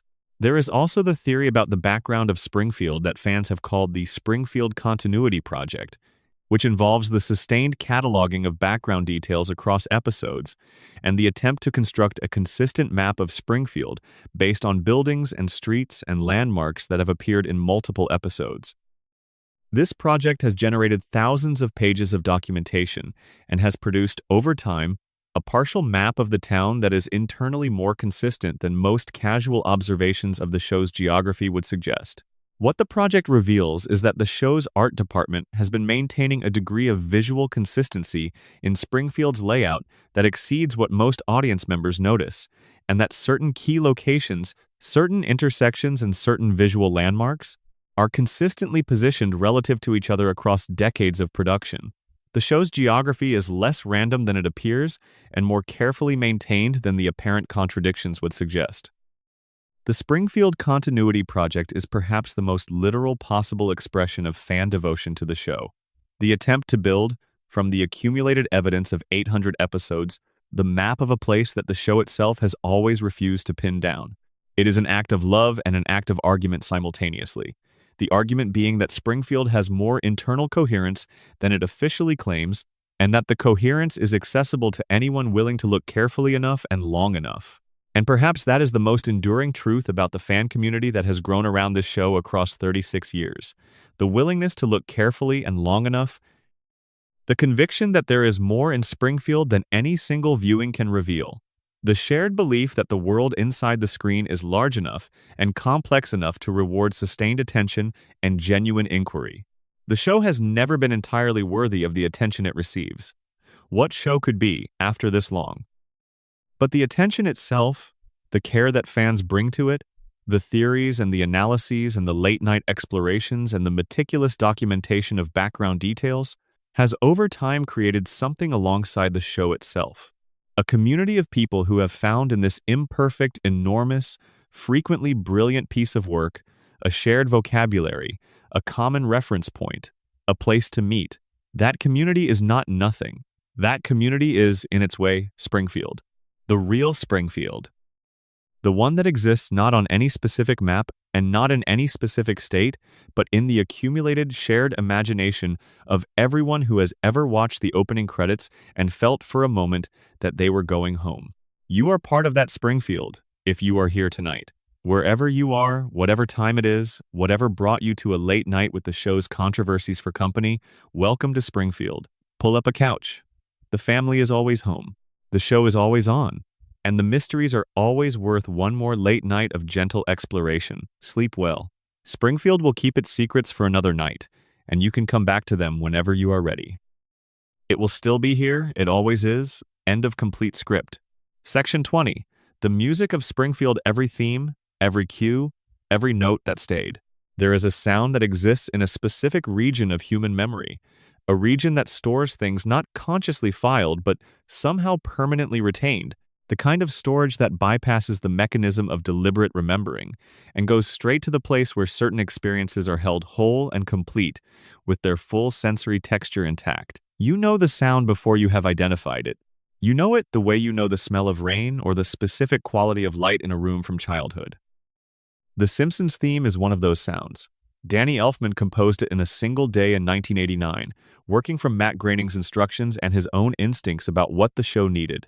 What he produced was one of the most recognizable pieces of music in the history of television, a theme that manages to be simultaneously bombastic and whimsical, that opens with a kind of grand statement and then undercuts its own grandiosity with the nervous energy of the woodwinds. That sounds like an overture to something important, and also sounds like a family that is slightly chaotic, arriving somewhere slightly faster than they intended. The theme is the show in miniature. It promises more than any episode can fully deliver, and then delivers something different from what it promised, which turns out to be better, and the tonal shift from grand opening to nervous, scurrying woodwinds mirrors the experience of every episode. The initial premise, which suggests something fairly ordinary and comprehensible, and then the actual content, which is always something stranger and richer than the premise implied. Alf Clausen composed the incidental music for the show for 27 seasons, from season 2 through season 28, and in that time produced an extraordinary body of work that is almost entirely uncelebrated outside of the fan community specifically interested in it. He was replaced in season 29, under circumstances that the show has handled badly and that deserve direct acknowledgement. Clausen was dismissed without the kind of explanation or public gratitude that 27 years of musical contribution warranted, and the handling of his departure was widely criticized by fans and colleagues who felt it was unworthy of what he had provided. But the music itself, the music deserves extended attention because it is one of the show's most consistently excellent elements across its entire run, and it is an element that most audience members experience without consciously registering its presence, which is actually the mark of truly accomplished television scoring. The best television music does not call attention to itself. It shapes the emotional experience of the scene without being noticed as a shaping force. It is there in the background, doing exactly what it needs to do, and you would only notice it if it were absent. Clausen's scoring for The Simpsons across his 27 seasons was built on an intimate knowledge of the orchestral and band traditions of American entertainment, deployed with a wit and a precision that matched the best moments of the show's writing. He could reference a classical piece in a way that was exactly right for the current scene, while also being genuinely funny as a reference. He could shift from parody to genuine emotion within a single musical phrase, which is exactly what the show required of its music. The ability to hold both registers simultaneously, to be comic and honest at the same time. The musical geography of Springfield, the recurring cues associated with specific characters and specific situations, is one of the ways in which the show built its world over time in ways that are felt more than noticed. When the music associated with Mr. Burns plays, you know before you see him that something is about to happen at his instigation. When the gentler themes associated with Homer's domestic life play, you know that the episode is in a mode that will be more emotionally focused than satirically focused. The music cues orient you in Springfield in a way that the visual elements alone cannot, because the music carries emotional information that the animation cannot always express directly. The songs are worth particular mention because The Simpsons has always been, to an extent that tends to be underappreciated, a musical show. Not a musical in the formal sense, not a show built around song in the way that some other animated productions have been, but a show in which song is used with more frequency and more craft than in almost any other comedy on American television. The original songs produced for various episodes are often genuinely excellent pieces of writing, and they have become, in some cases, more widely known than the episodes they appeared in. The Monorail song from Marge vs. The Monorail is the clearest example. A parody of the Music Man tradition of the charismatic salesman who seduces a community through the sheer force of his musical delivery, performed by Phil Hartman with precisely calibrated enthusiasm, structured with the specific craft of a genuine show tune, and funnier with each viewing because the structural joke builds with each successive verse. It is a remarkable piece of musical comedy, and it has been quoted, referenced, and reprised far beyond the boundaries of the episode that contained it. Stonecutter's song from Homer the Great is another example, a secret society anthem that works as a parody of institutional ritual while also being an utterly irresistible earworm, with lyrics that manage to be simultaneously absurd and specific in the way that the best Simpsons comedy always is. You Are a Pirate from the Treehouse of Horror segment, where Springfield is invaded by pirates, is another. Do It for Her, the song from Homer vs. Patty and Selma, which is genuinely moving in a way that sneaks up on you because you are not expecting the show to land an emotional punch in a song about Homer's reasons for enduring humiliation. The music of Springfield is a body of work that deserves its own dedicated celebration, and it has not always received that celebration in proportion to what it contributed to the show's success and emotional impact. The best of it is genuinely great, funny and true, and sometimes beautiful, accomplishing in a few minutes of song what many episodes of straight comedy never quite achieve. The silence that came when Clausen was replaced was noticed by people who were paying attention to the music, which means it was noticed by a relatively small but deeply engaged portion of the audience. The new scoring approach, more contemporary in its influences and its production, serves the show adequately, but what was lost is harder to define. The specific relationship between the musical language and the visual and narrative language of the show that had been developing across 27 seasons, the accumulated shared vocabulary that made the scoring feel like it belonged to Springfield specifically, rather than to television generally. Music is the most invisible of the show's arts and perhaps the most essential. It is the element that carries the emotional information when the comedy has generated too much distance from the human material to do that work directly. It is the thing that tells you, when you need to be told, that what is happening matters. And for 27 seasons, it did that job so well that you never had to think about it. That is, after all, what the best work in any art form accomplishes. It makes itself necessary without announcing that necessity. It becomes part of the thing it serves to the degree that removing it would diminish the whole, which is the surest evidence of something done right. Section 21. The Simpsons and Time: What It Means to Have Watched It Your Whole Life. There is a particular experience that belongs to people who have been watching The Simpsons since it first aired in December 1989. Not just since it became culturally prominent, not since they discovered it in reruns or through a recommendation, but from the beginning. These people are now in their 40s and 50s and 60s. They have lived their entire adult lives alongside this show. Their relationship with it is not just the relationship of a fan to a piece of entertainment. It is the relationship of a person to a presence that has been there continuously through everything. And then there is a second experience that belongs to people who grew up with the show already in existence, who encountered it not as something new and surprising, but as something that had always been there, as much a feature of the cultural landscape as any institution. These people, now in their 20s and 30s, have a different relationship with the show, one in which it is not the show they discovered, but the show they inherited, The thing that was already a classic before they were old enough to understand what a classic was. These two experiences are genuinely different, and they are part of what makes the show's cultural presence so hard to fully account for. It is not just a show that people watch. It is a show that people have had relationships with across significant portions of their lives, relationships that have changed as the people changed, as the show changed, as the world around both of them changed. The 36-year-old who watched the first season premiere as a teenager experienced something that no subsequent viewer can fully replicate. The specific surprise of a show that was unlike anything that had existed before it on American television, the specific shock of its visual language and its tonal range, and its willingness to be simultaneously smarter and cruder than the family comedy format had previously allowed. That experience has a historical specificity that is not available to someone who comes to the show after it has already established its conventions and built its tradition. But the 12-year-old who encountered the show in its golden era, already surrounded by cultural reference and parody and the accumulated vocabulary that the show had generated, had their own irreplaceable experience. The experience of discovering a world that was already rich with history and detail and accumulated meaning, of finding that there were layers behind the layers, that the show they were watching was in conversation with decades of American culture, that it had been doing things for years, that you could spend years unpacking. And the 10-year-old who first watched it in season 25, when the show was already a cultural monument, had an experience that was different again. The experience of inheriting something that had been part of the world for longer than they had been alive, that carried the emotional residue of generations of viewers, that was saturated with the specific nostalgia of people who had watched it in other eras and who brought that nostalgia to every new episode. These are three genuinely different relationships with the same object, and they coexist within the show's current audience, which is itself one of the most remarkable things about the show's cultural position.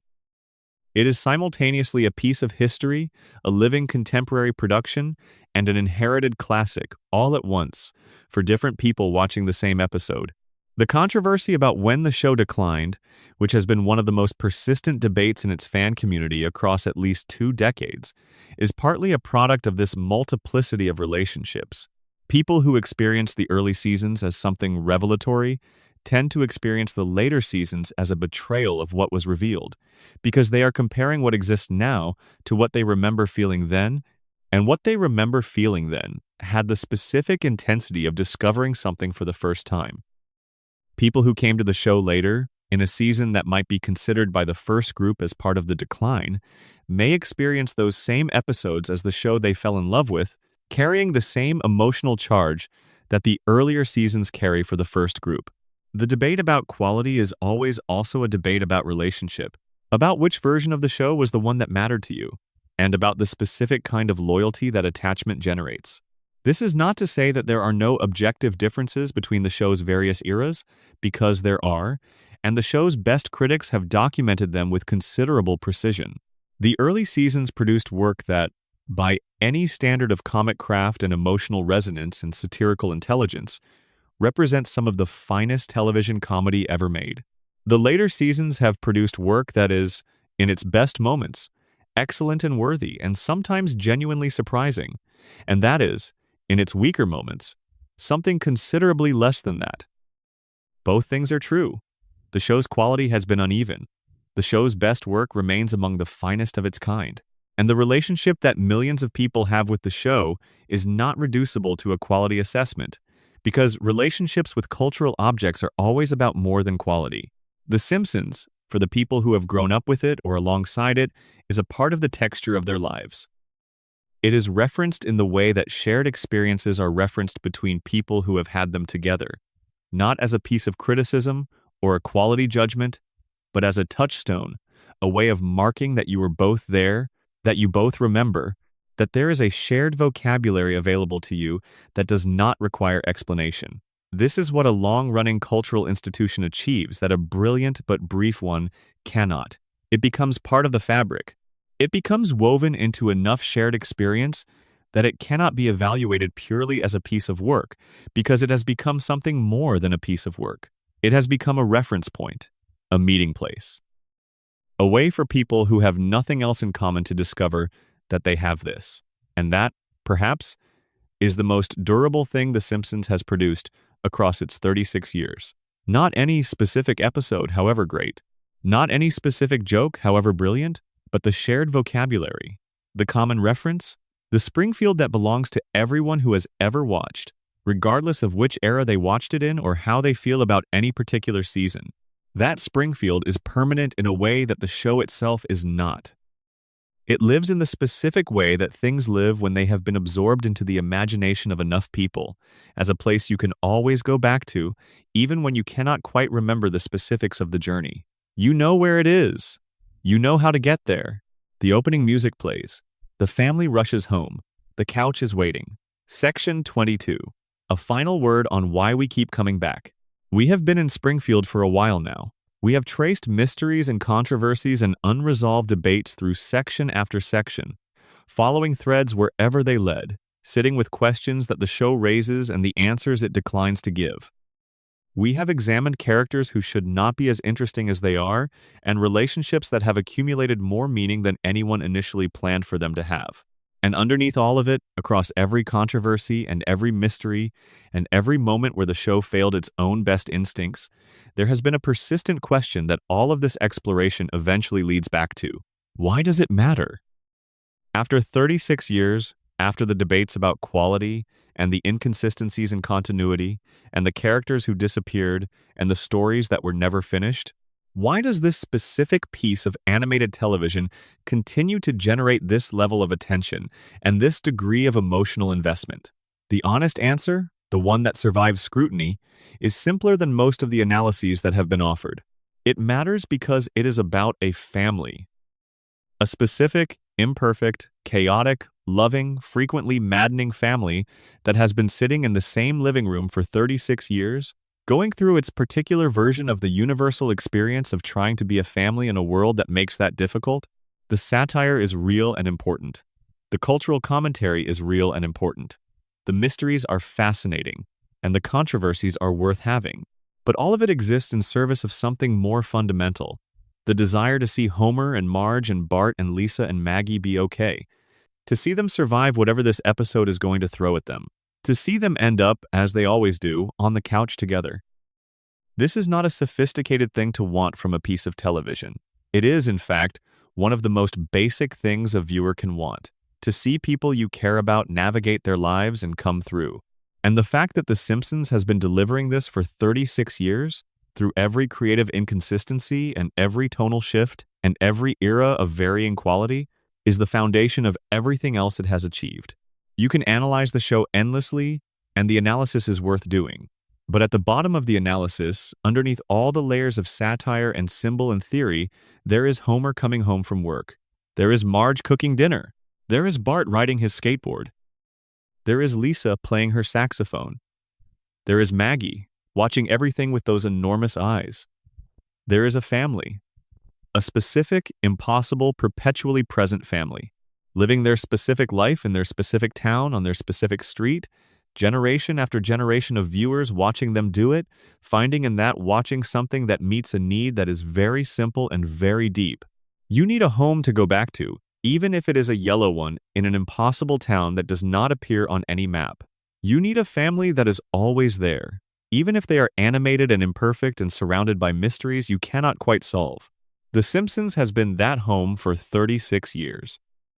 For the people who watched it in 1989, and for the people who watched it last Sunday, for the people who love every season equally, and for the people who stopped after season 9, and for the people who came back, and for the people who will discover it for the first time next year. Evergreen Terrace is always open. The light is always on. And the family is always home. Whatever controversies exist, whatever mysteries remain unsolved, whatever debates will continue to be had about quality and continuity and the show's relationship to its own past and its own future. The family is on the couch. Homer is laughing at something he doesn't understand. Marge is sighing in a way that contains everything she is too patient to say. Bart is planning something. Lisa is reading. Maggie is watching. And whatever you came here tonight needing, I hope you found something close to it in the hour or so we spent in Springfield. Sleep well. Springfield will be exactly as you left it when you come back. It always is. Script complete estimated total word count. 42,500 plus words. Section 23. The secondary characters who made Springfield real a deeper look. Any fictional world is ultimately only as convincing as its periphery. The main characters of The Simpsons are extraordinary, but the town of Springfield achieves its specific texture and its specific density through its population of secondary and background characters, the people who inhabit its institutions and its streets and its bars and its schools, and who give the central family a world to move through. These characters, considered individually and collectively, represent one of the most remarkable achievements in the show's history. The gradual accumulation of a fictional town's population through decades of careful addition, through voices and names and visual designs, and specific recurring behaviors that eventually cross the threshold from background detail into something that feels genuinely inhabited. Apu Nahasapi Mapedalon deserves extended attention because his story within the show, and the controversy that eventually surrounded him, is one of the most complex and most genuinely difficult in the show's history. Apu appeared early in the show's run as the owner-operator of the Quick E-Mart, Springfield's convenience store, and over the course of many seasons became one of the show's most beloved supporting characters. He was voiced by Hank Azaria, who is not South Asian, with an exaggerated accent and a collection of cultural traits that were simultaneously comic exaggeration and, as the show's history lengthened and the cultural conversation about representation evolved, increasingly uncomfortable. The Apu controversy, which peaked around 2017 with the documentary The Problem with Apu, forced the show and its fan community to engage seriously with a question that had been present but unexamined since the character's earliest appearances. What does it mean to have a character who functions as the primary South Asian representation in one of the most widely watched pieces of American television, when that representation is a caricature voiced by a white performer? The documentary made an argument that was difficult to dismiss, that the Apu caricature had real effects on real people, that South Asian Americans had grown up absorbing the specific message that their cultural identity was available for broad comedy, that the Quick E-Mart accent was the accent that other children reproduced when they wanted to mock them. The show's response to this controversy was not its finest hour. An episode that attempted to address the criticism by having Lisa speak to the camera about how some things from the past are best left in the past was widely read as dismissive, as the show refusing to engage seriously with a legitimate critique and instead deflecting it. The episode generated more controversy than it resolved. The eventual decision to significantly reduce Apu's role in the show and Hank Azaria's public acknowledgement that the character had caused harm and his apology to the South Asian community represented the show and its production reckoning with something it had not reckoned with during the decades when Apu was most prominent. This controversy is worth sitting with, not to relitigate it, but because it illustrates something important about what happens when a long-running piece of entertainment is required to account for choices made in a different cultural moment.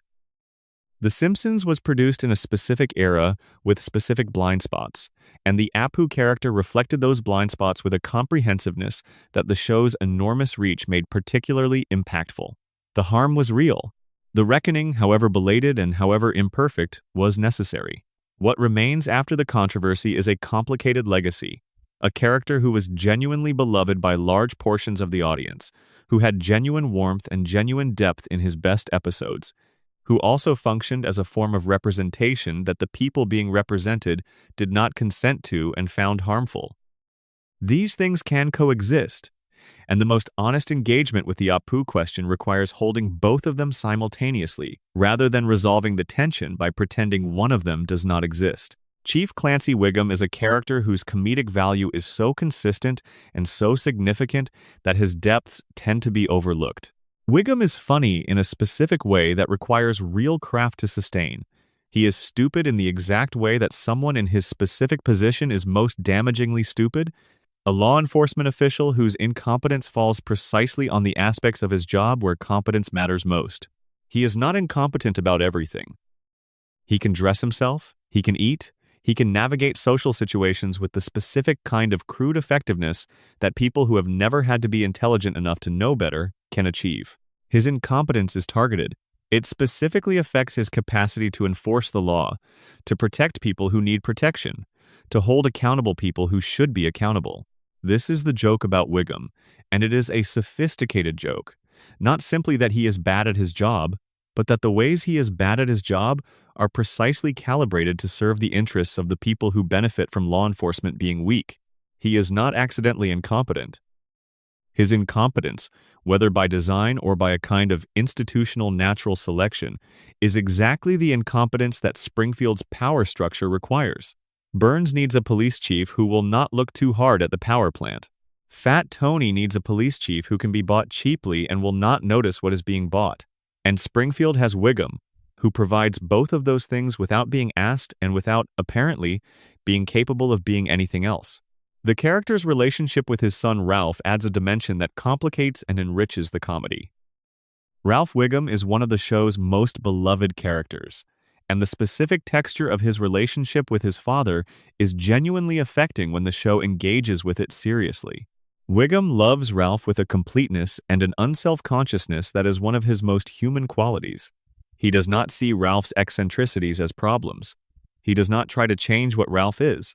He simply loves the specific Ralph that exists, without condition and without qualification. This is, in its way, the show's most honest portrait of unconditional parental love.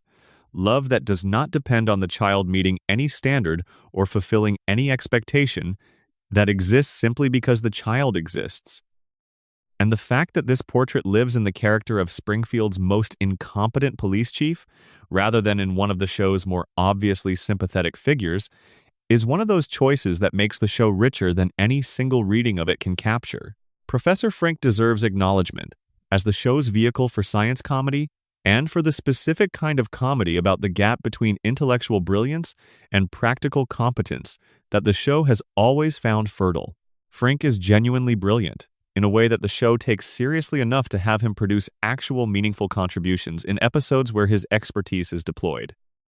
He is also genuinely unable to function in the ordinary social and practical dimensions of daily life in ways that are funny but not cruel, because the show is careful to distinguish between the comedy of his specific limitations and mockery of intelligence generally.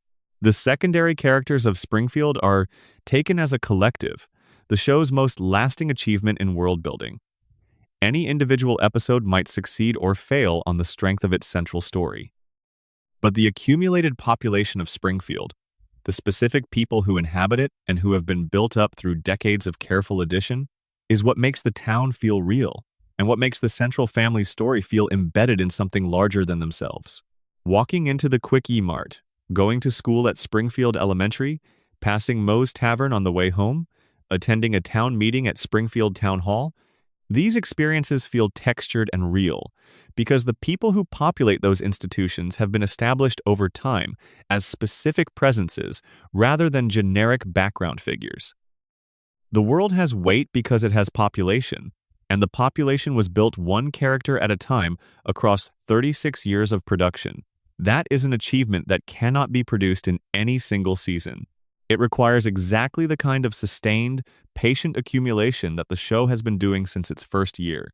And the result is a fictional world that is, in its specific way, more fully inhabited than almost any other fictional world in the history of American entertainment. Section 24. The night Simpsons episodes work best what sleep-watching reveals. There is a specific way of watching The Simpsons that produces a specific experience, and it is the experience that most people who are watching it tonight, in the dark, with the intention of eventually drifting off to sleep, are having. This is not the only way to watch the show, and it is probably not the way the writers intended it to be watched, but it is a real mode of engagement with the material that produces real insights and real pleasures. Watching The Simpsons at the edge of sleep has a quality that daytime viewing does not. The distance between you and the screen is different. The critical apparatus that operates when you are fully alert is a little quieter, which means that things which might be analyzed or questioned during alert viewing simply land and are absorbed and become part of the texture of the evening. The jokes still register. The emotional moments still move you, perhaps more readily than they do during critical viewing, because the defenses that tend to mediate emotional response are slightly lowered. The music does its work more directly. And the show's rhythms, which are specifically calibrated to a half-hour television format with specific timing on jokes and specific pacing in its stories, have a hypnotic quality when you are not fighting to stay awake. The rhythm carries you. The familiar voices carry you. The accumulated warmth of a world you have spent time in carries you. This is not, by the way, a criticism of the show's intellectual content. It is an observation about one of the things the show does that is genuinely useful and genuinely kind. It provides company. Not demanding company. Not company that requires you to meet it at full engagement. Company that can be there when you are not at your best, when the day has been long and the night is late, and what you need is the specific comfort of the familiar. Springfield is very good at this. It has been good at it since it was created, and the specific texture of familiarity that it carries now, after 36 years, makes it particularly effective in this mode. The opening music tells your nervous system something. You are in a place you know. The yellow faces are a cue. These people are not strangers. The structure of the episode, the problem that arrives and the complications that ensue, and the resolution that comes at the end, follows a pattern that your brain has absorbed so thoroughly that it can track it with the portion of itself that remains engaged while the rest drifts. There is something generous about a show that allows this kind of watching, that does not demand your full attention as a condition of your being allowed to be in its presence. That can be background and foreground simultaneously. There for you when you have the energy to engage fully, and still there when you do not. The controversies we have spent this evening exploring are real. The mysteries are worth investigating. The debates are worth having. And the show is also always a place to rest.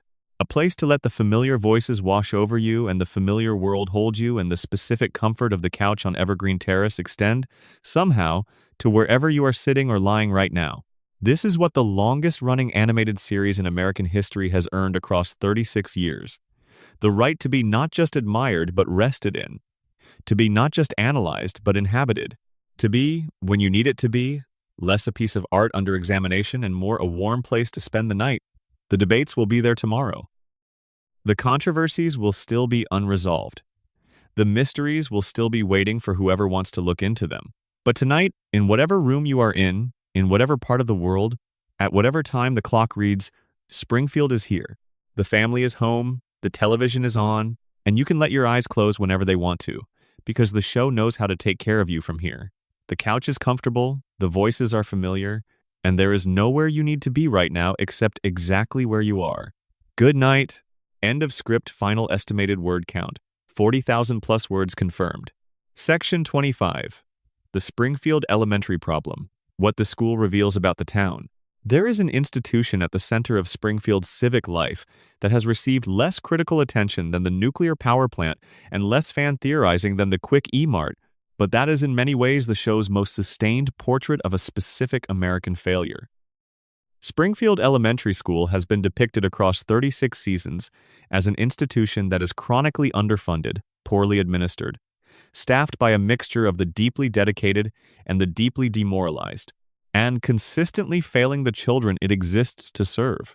And the show has been depicting this with such accuracy and such consistency that it constitutes, across its full run, one of the most comprehensive satirical portraits of American public education ever produced in any medium.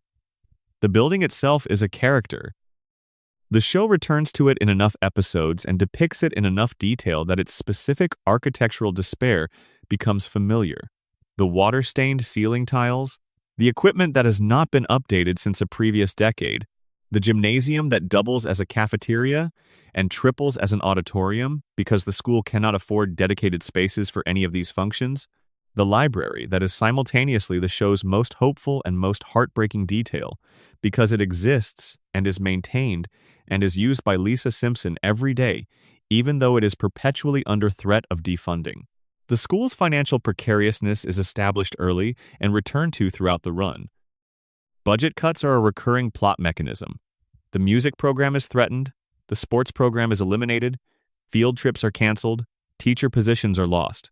The pattern is consistent enough to constitute an argument. This school is operating at the edge of functional capacity at best, and the forces that determine its funding are indifferent to the consequences of that precariousness for the children inside the building.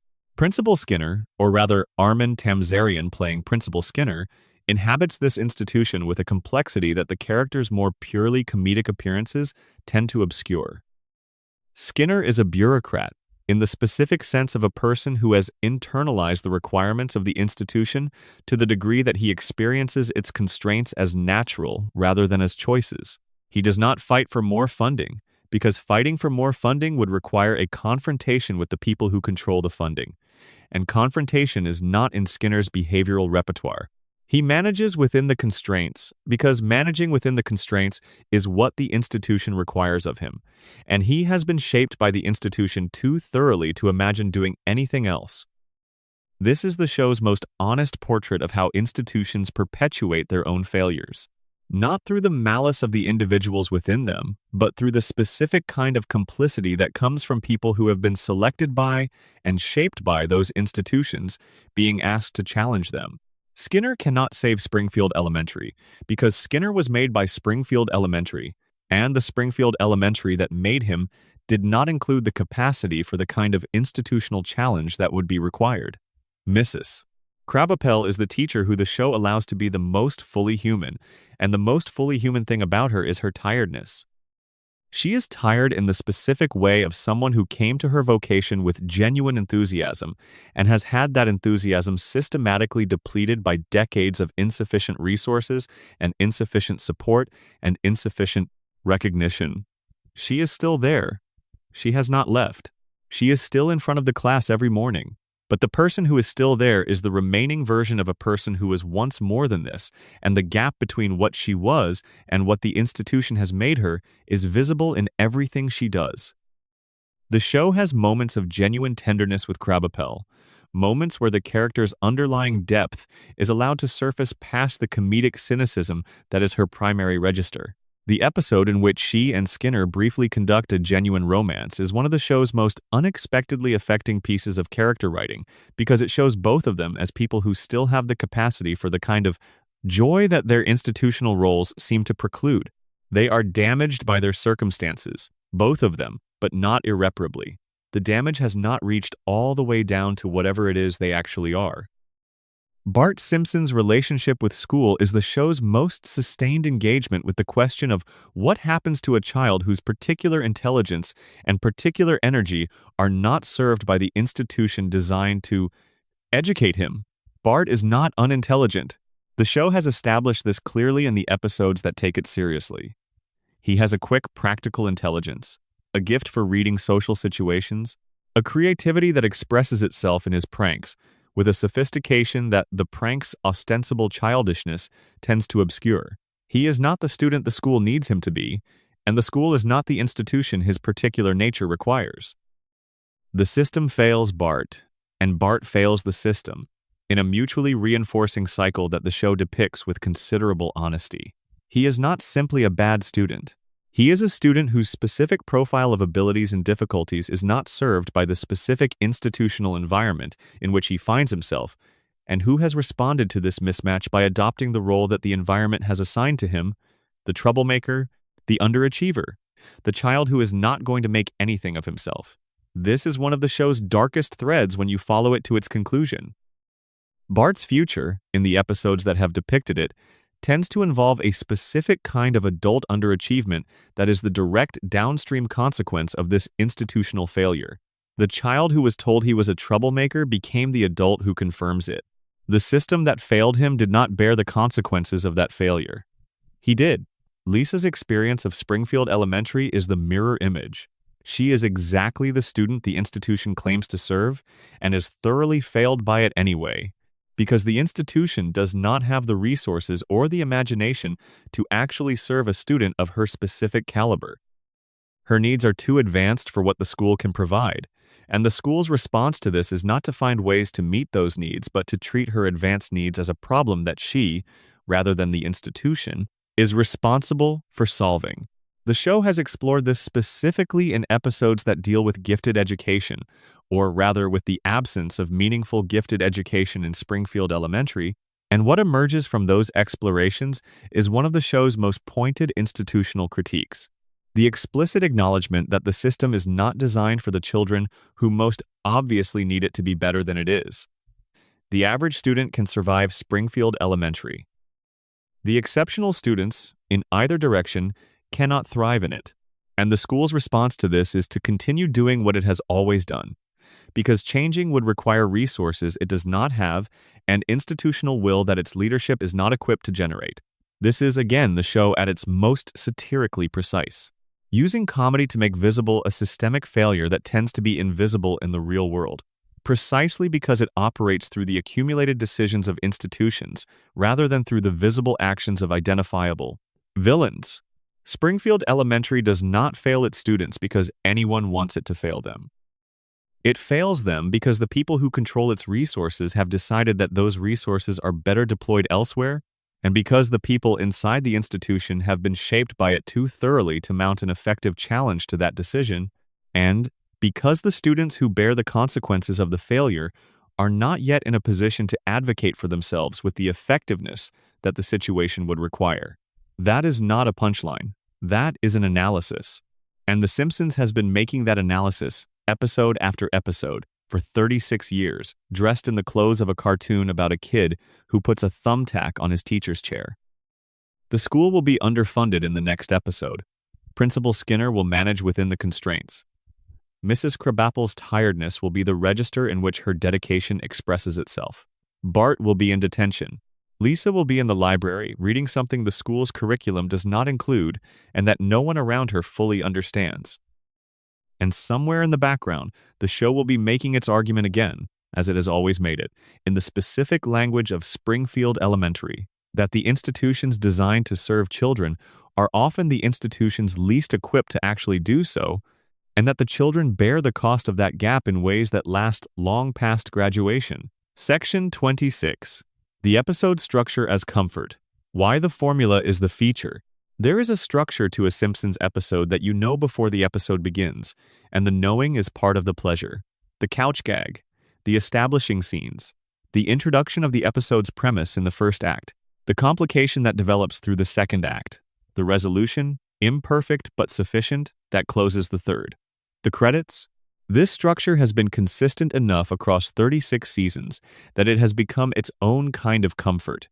Not the comfort of surprise, but the comfort of pattern. The specific pleasure of knowing the shape of what you are about to experience before you experience it. You do not need to be anxious about where the episode is going, because you know the general territory even when you do not know the specific content. The structure holds you. This is not a small thing. In a world that is often structured in ways that are opaque or arbitrary or genuinely threatening, the existence of an experience whose structure you can rely on, whose rhythms are known, whose ending is guaranteed to arrive and to leave things more or less okay, is something that meets a real need. The predictability of The Simpsons episode structure is one of the reasons people return to it under conditions of stress or difficulty or exhaustion, because the known shape is reassuring in a way that novelty cannot be. The cold open, which precedes the credits and the couch gag and has its own specific function, sets the tone for the episode in ways that are often independent of the episode's main story. The cold opens of the show's best seasons are miniature comic essays, complete in themselves, observationally precise about something specific in Springfield's life before the main story has even begun. They demonstrate the show's comic density at its most concentrated. Jokes that arrive before you have time to prepare for them, payoffs that come so quickly after their setups that the compression itself is part of the gag. The couch gag is one of the show's most durable inventions, and its evolution across the show's run is itself a kind of history of the production's changing relationship with its own conventions. In the early seasons, the couch gag was simple. A visual joke at the end of the opening sequence in which the family arrived at the couch and something unexpected happened.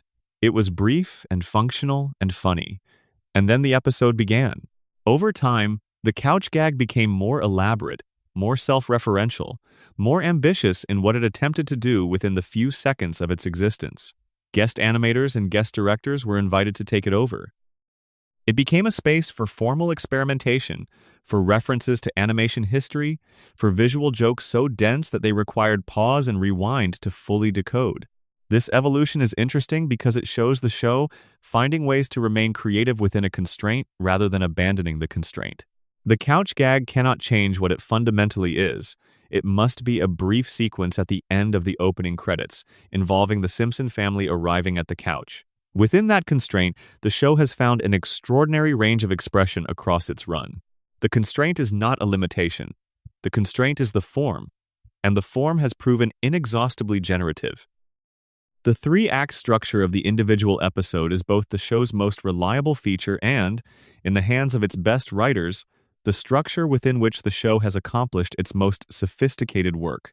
The apparent simplicity of the structure, problem arrives, problem complicates, problem resolves, is the surface beneath which the real work of any given episode happens.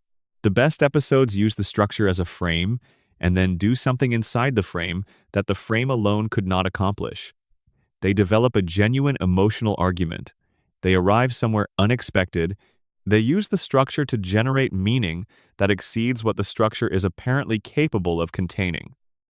The resolution of a Simpsons episode is, in the best episodes, honest rather than happy. The show is not committed to happiness as an ending condition. It is committed to the restoration of a baseline, the return to the equilibrium from which the episode's problem departed, but it is not committed to pretending that the equilibrium is perfect or that the restoration comes without cost.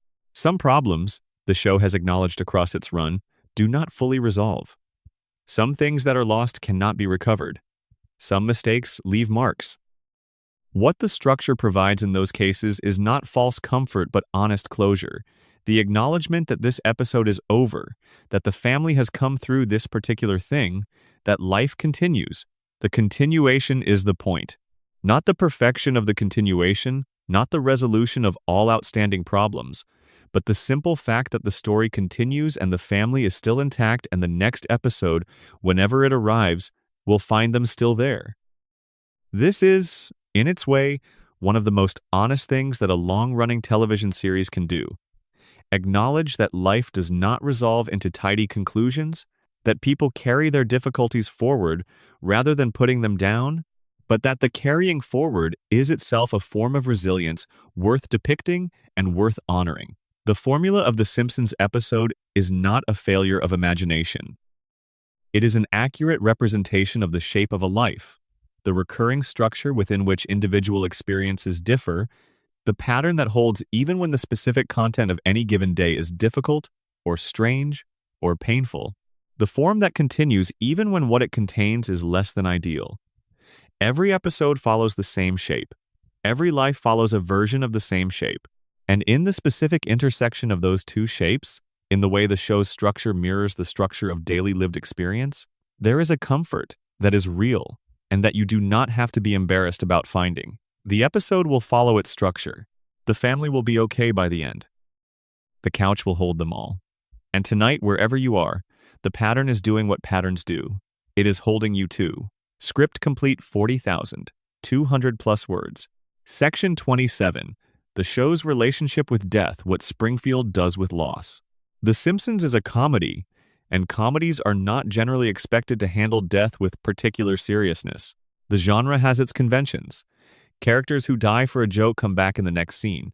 The emotional register shifts quickly away from grief and toward the next punchline.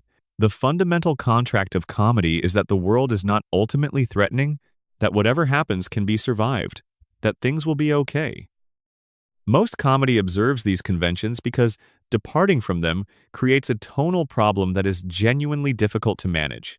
You cannot be both funny and genuinely grief-stricken at the same time, at least not without extraordinary skill. The Simpsons has, across its run, attempted to handle actual death in ways that take it seriously, and the attempts have ranged from deeply moving to genuinely mishandled, with the range itself being part of what makes the show's engagement with death interesting to examine. The death of Bleeding Gums Murphy in Season 6 is one of the earliest and most significant of these attempts, and it remains one of the best. Murphy's death is handled with a restraint and an emotional honesty that is unusual for the show at any point in its run. He is there, and then he is gone.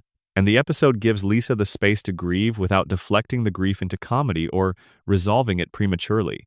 Her saxophone playing tribute to him, and the moment when his response seems to reach her across whatever boundary death has placed between them, is one of the show's most genuinely moving sequences.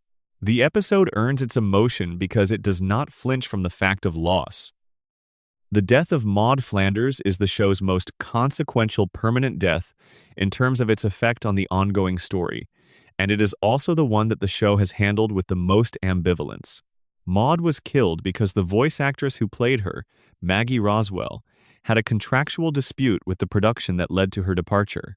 The character was written out through death, and the death, a t-shirt cannon accident at the Springfield Speedway that was partly caused by Homer's selfishness, was handled in ways that some fans found flippant, given its actual emotional weight. What the show did better was the aftermath.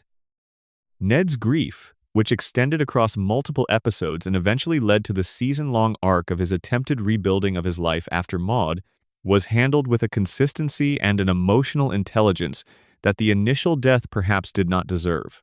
The show took Ned's loss seriously enough to follow it over time, to depict what it actually looks like for a person to lose the person around whom their entire existence was organized, to show the specific texture of grief that does not resolve quickly because the loss is too fundamental. The episode Alone Again, Natura Diddley, which centered on Ned's immediate experience of Maud's death, is imperfect but genuine. Imperfect because the circumstances of the death were handled with insufficient gravity, genuine because Ned's response to it was allowed to be real. The man whose behavioral conditioning makes rage impossible found, in grief, an emotion that the conditioning could not fully suppress. The sorrow got through in a way that the anger never could, and the show gave that sorrow the space it required, which is something it has not always been willing to do. The death of Mona Simpson is the show's most quietly devastating piece of death riding across its entire run, precisely because it does not reach for dramatic effect but instead allows the scene to be what it actually is. A son sitting with his dying mother, holding her hand, saying goodbye to the person who was absent for most of his life but who he needed anyway, who he has always needed, in the specific way that children need their parents regardless of circumstance or history. There is no joke in the Mona death scene. There is no cutaway. There is no reset. There is a man and his mother, and the specific weight of their particular history pressing down on both of them, and the scene holds that weight without deflecting it. This is the show demonstrating its highest capacity, the capacity that its best critics have always said it possesses but that it does not always choose to access. The capacity to be genuinely moving without being sentimental, to allow genuine human emotion to occur within its comedic framework, without undermining either the comedy or the emotion. The Mona death scene is not funny. But it does not feel wrong in a show that is mostly funny, because the show has always been, underneath the comedy, a show about a specific family and the specific emotions that families' relationships generate. The death scene does not break the show's tone. It reveals the tone that was always there, under the jokes. The show's most structurally unusual engagement with death comes in the Treehouse of Horror episodes, where the non-canonical status of the segments allows characters to die without consequences, where the horror genre's conventions permit death to be funny in ways that the regular canon does not. But even within this latitude, the show has occasionally used the Treehouse format to say something about death that it could not say in regular episodes, about the arbitrariness of which people survive, about the specific fear that underlies even comedic horror, about the way death functions as the thing that the show's usual structure of consequence-free reset cannot ultimately accommodate. Death in Springfield is complicated precisely because the show's fundamental premise is the suspension of consequence, the reset that returns everything to baseline by the next episode. Death breaks the reset. The people who die in the show's canonical episodes stay dead, and their deaths leave marks on the characters around them that do not heal between episodes. Maud is still gone. Mona is still gone. Bleeding Gums is still gone. In a show where nothing else is permanent, where every other consequence is temporary and every other change is reversible, death is the thing that sticks. And the show's best handling of it has acknowledged this, has treated the deaths that occur as genuinely different in kind from the other things that happen, as the exceptions that prove the rule of impermanence by themselves being permanent. What this means for the emotional texture of Springfield is significant. The town that forgets everything does not forget its dead. The world that resets after every catastrophe does not reset after a death. And the show that built its premise on the suspension of time and consequence has nonetheless maintained, at the center of its world, the one reality that cannot be suspended. People die in Springfield. They do not come back. And the show has, at its best, honored that irreversibility with the same care and the same honesty that it has brought to its best comedy, not making it smaller than it is, not deflecting it into something more manageable, not pretending that the loss is anything other than what it is.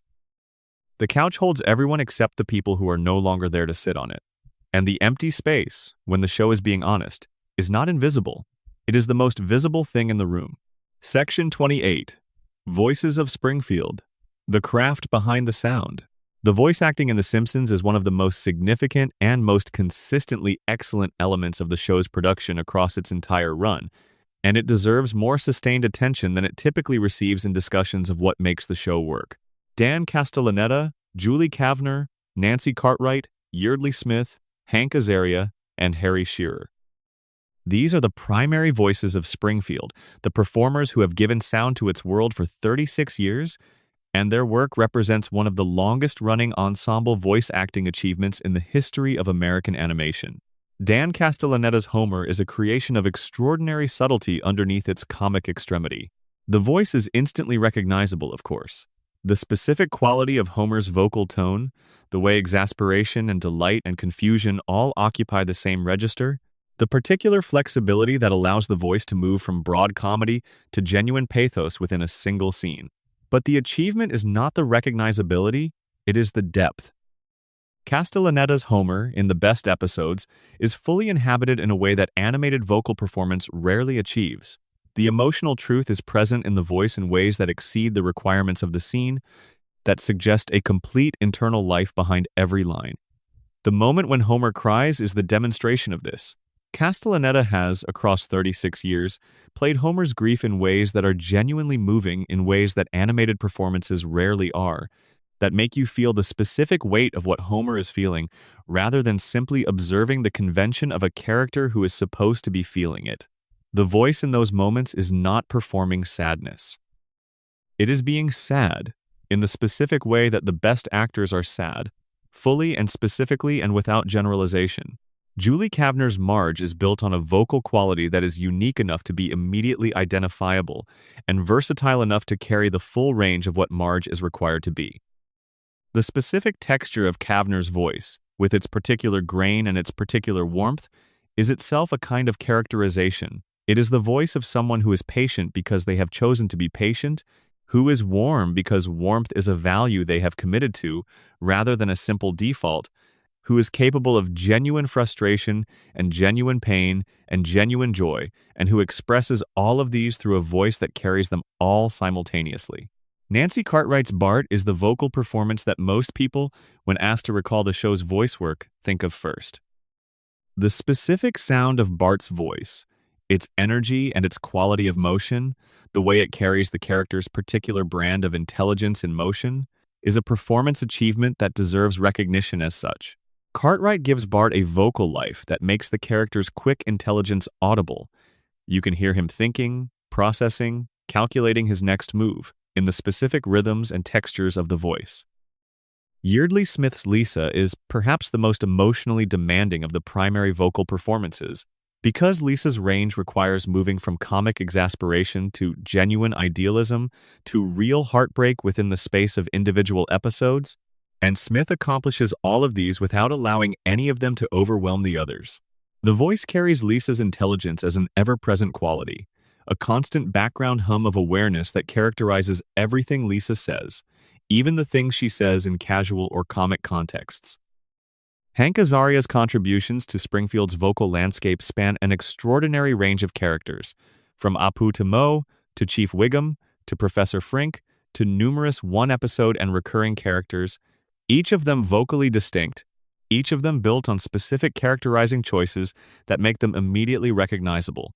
The craft required to maintain this range while keeping each character individually specific is considerable, and it is work that has tended to be taken for granted precisely because it is so seamlessly executed. Harry Shearer occupies a similar position, with a character range that includes Mr. Burns and Smithers and Principal Skinner and Kent Brockman and Dr. Hibbert, and numerous others. His Burns is the vocal performance that most completely inhabits its character's specific complexity. The voice of someone who is very old and very powerful and very tired and very ruthless. A specific combination that Shearer maintains with remarkable consistency across episodes and decades, finding within it the comic potential and the genuine menace and the specific kind of weariness that belongs to a man who has been alive long enough to have stopped being surprised by anything. The ensemble quality of these six performers together is what gives Springfield its specific vocal texture. They have worked together for long enough that the relationships between the voices are themselves characterizing. You can hear, in the way Homer speaks to Marge, the specific quality of a relationship that has existed for decades. You can hear, in the way Bart speaks to Lisa, the specific dynamic of a sibling relationship that is simultaneously competitive and deeply loyal. The voices have grown into their relationships with each other, and the result is a vocal ensemble that functions as a kind of music, each voice distinct, and all of them in a specific relationship with all the others that has been established and deepened over time. This is not something that can be manufactured quickly. It is the product of exactly the kind of sustained collaborative work that 36 years of production makes possible, the kind of ensemble coherence that only exists when the same people have been doing the same work together for long enough that the work has become second nature and the collaboration has become genuinely reflexive. The voices of Springfield are the sound of home for the people who have been listening to them across their lives. They are the first thing that tells you where you are when the episode begins, before the animation has fully registered, before the story has started. The specific quality of these voices in these relationships is itself the arrival.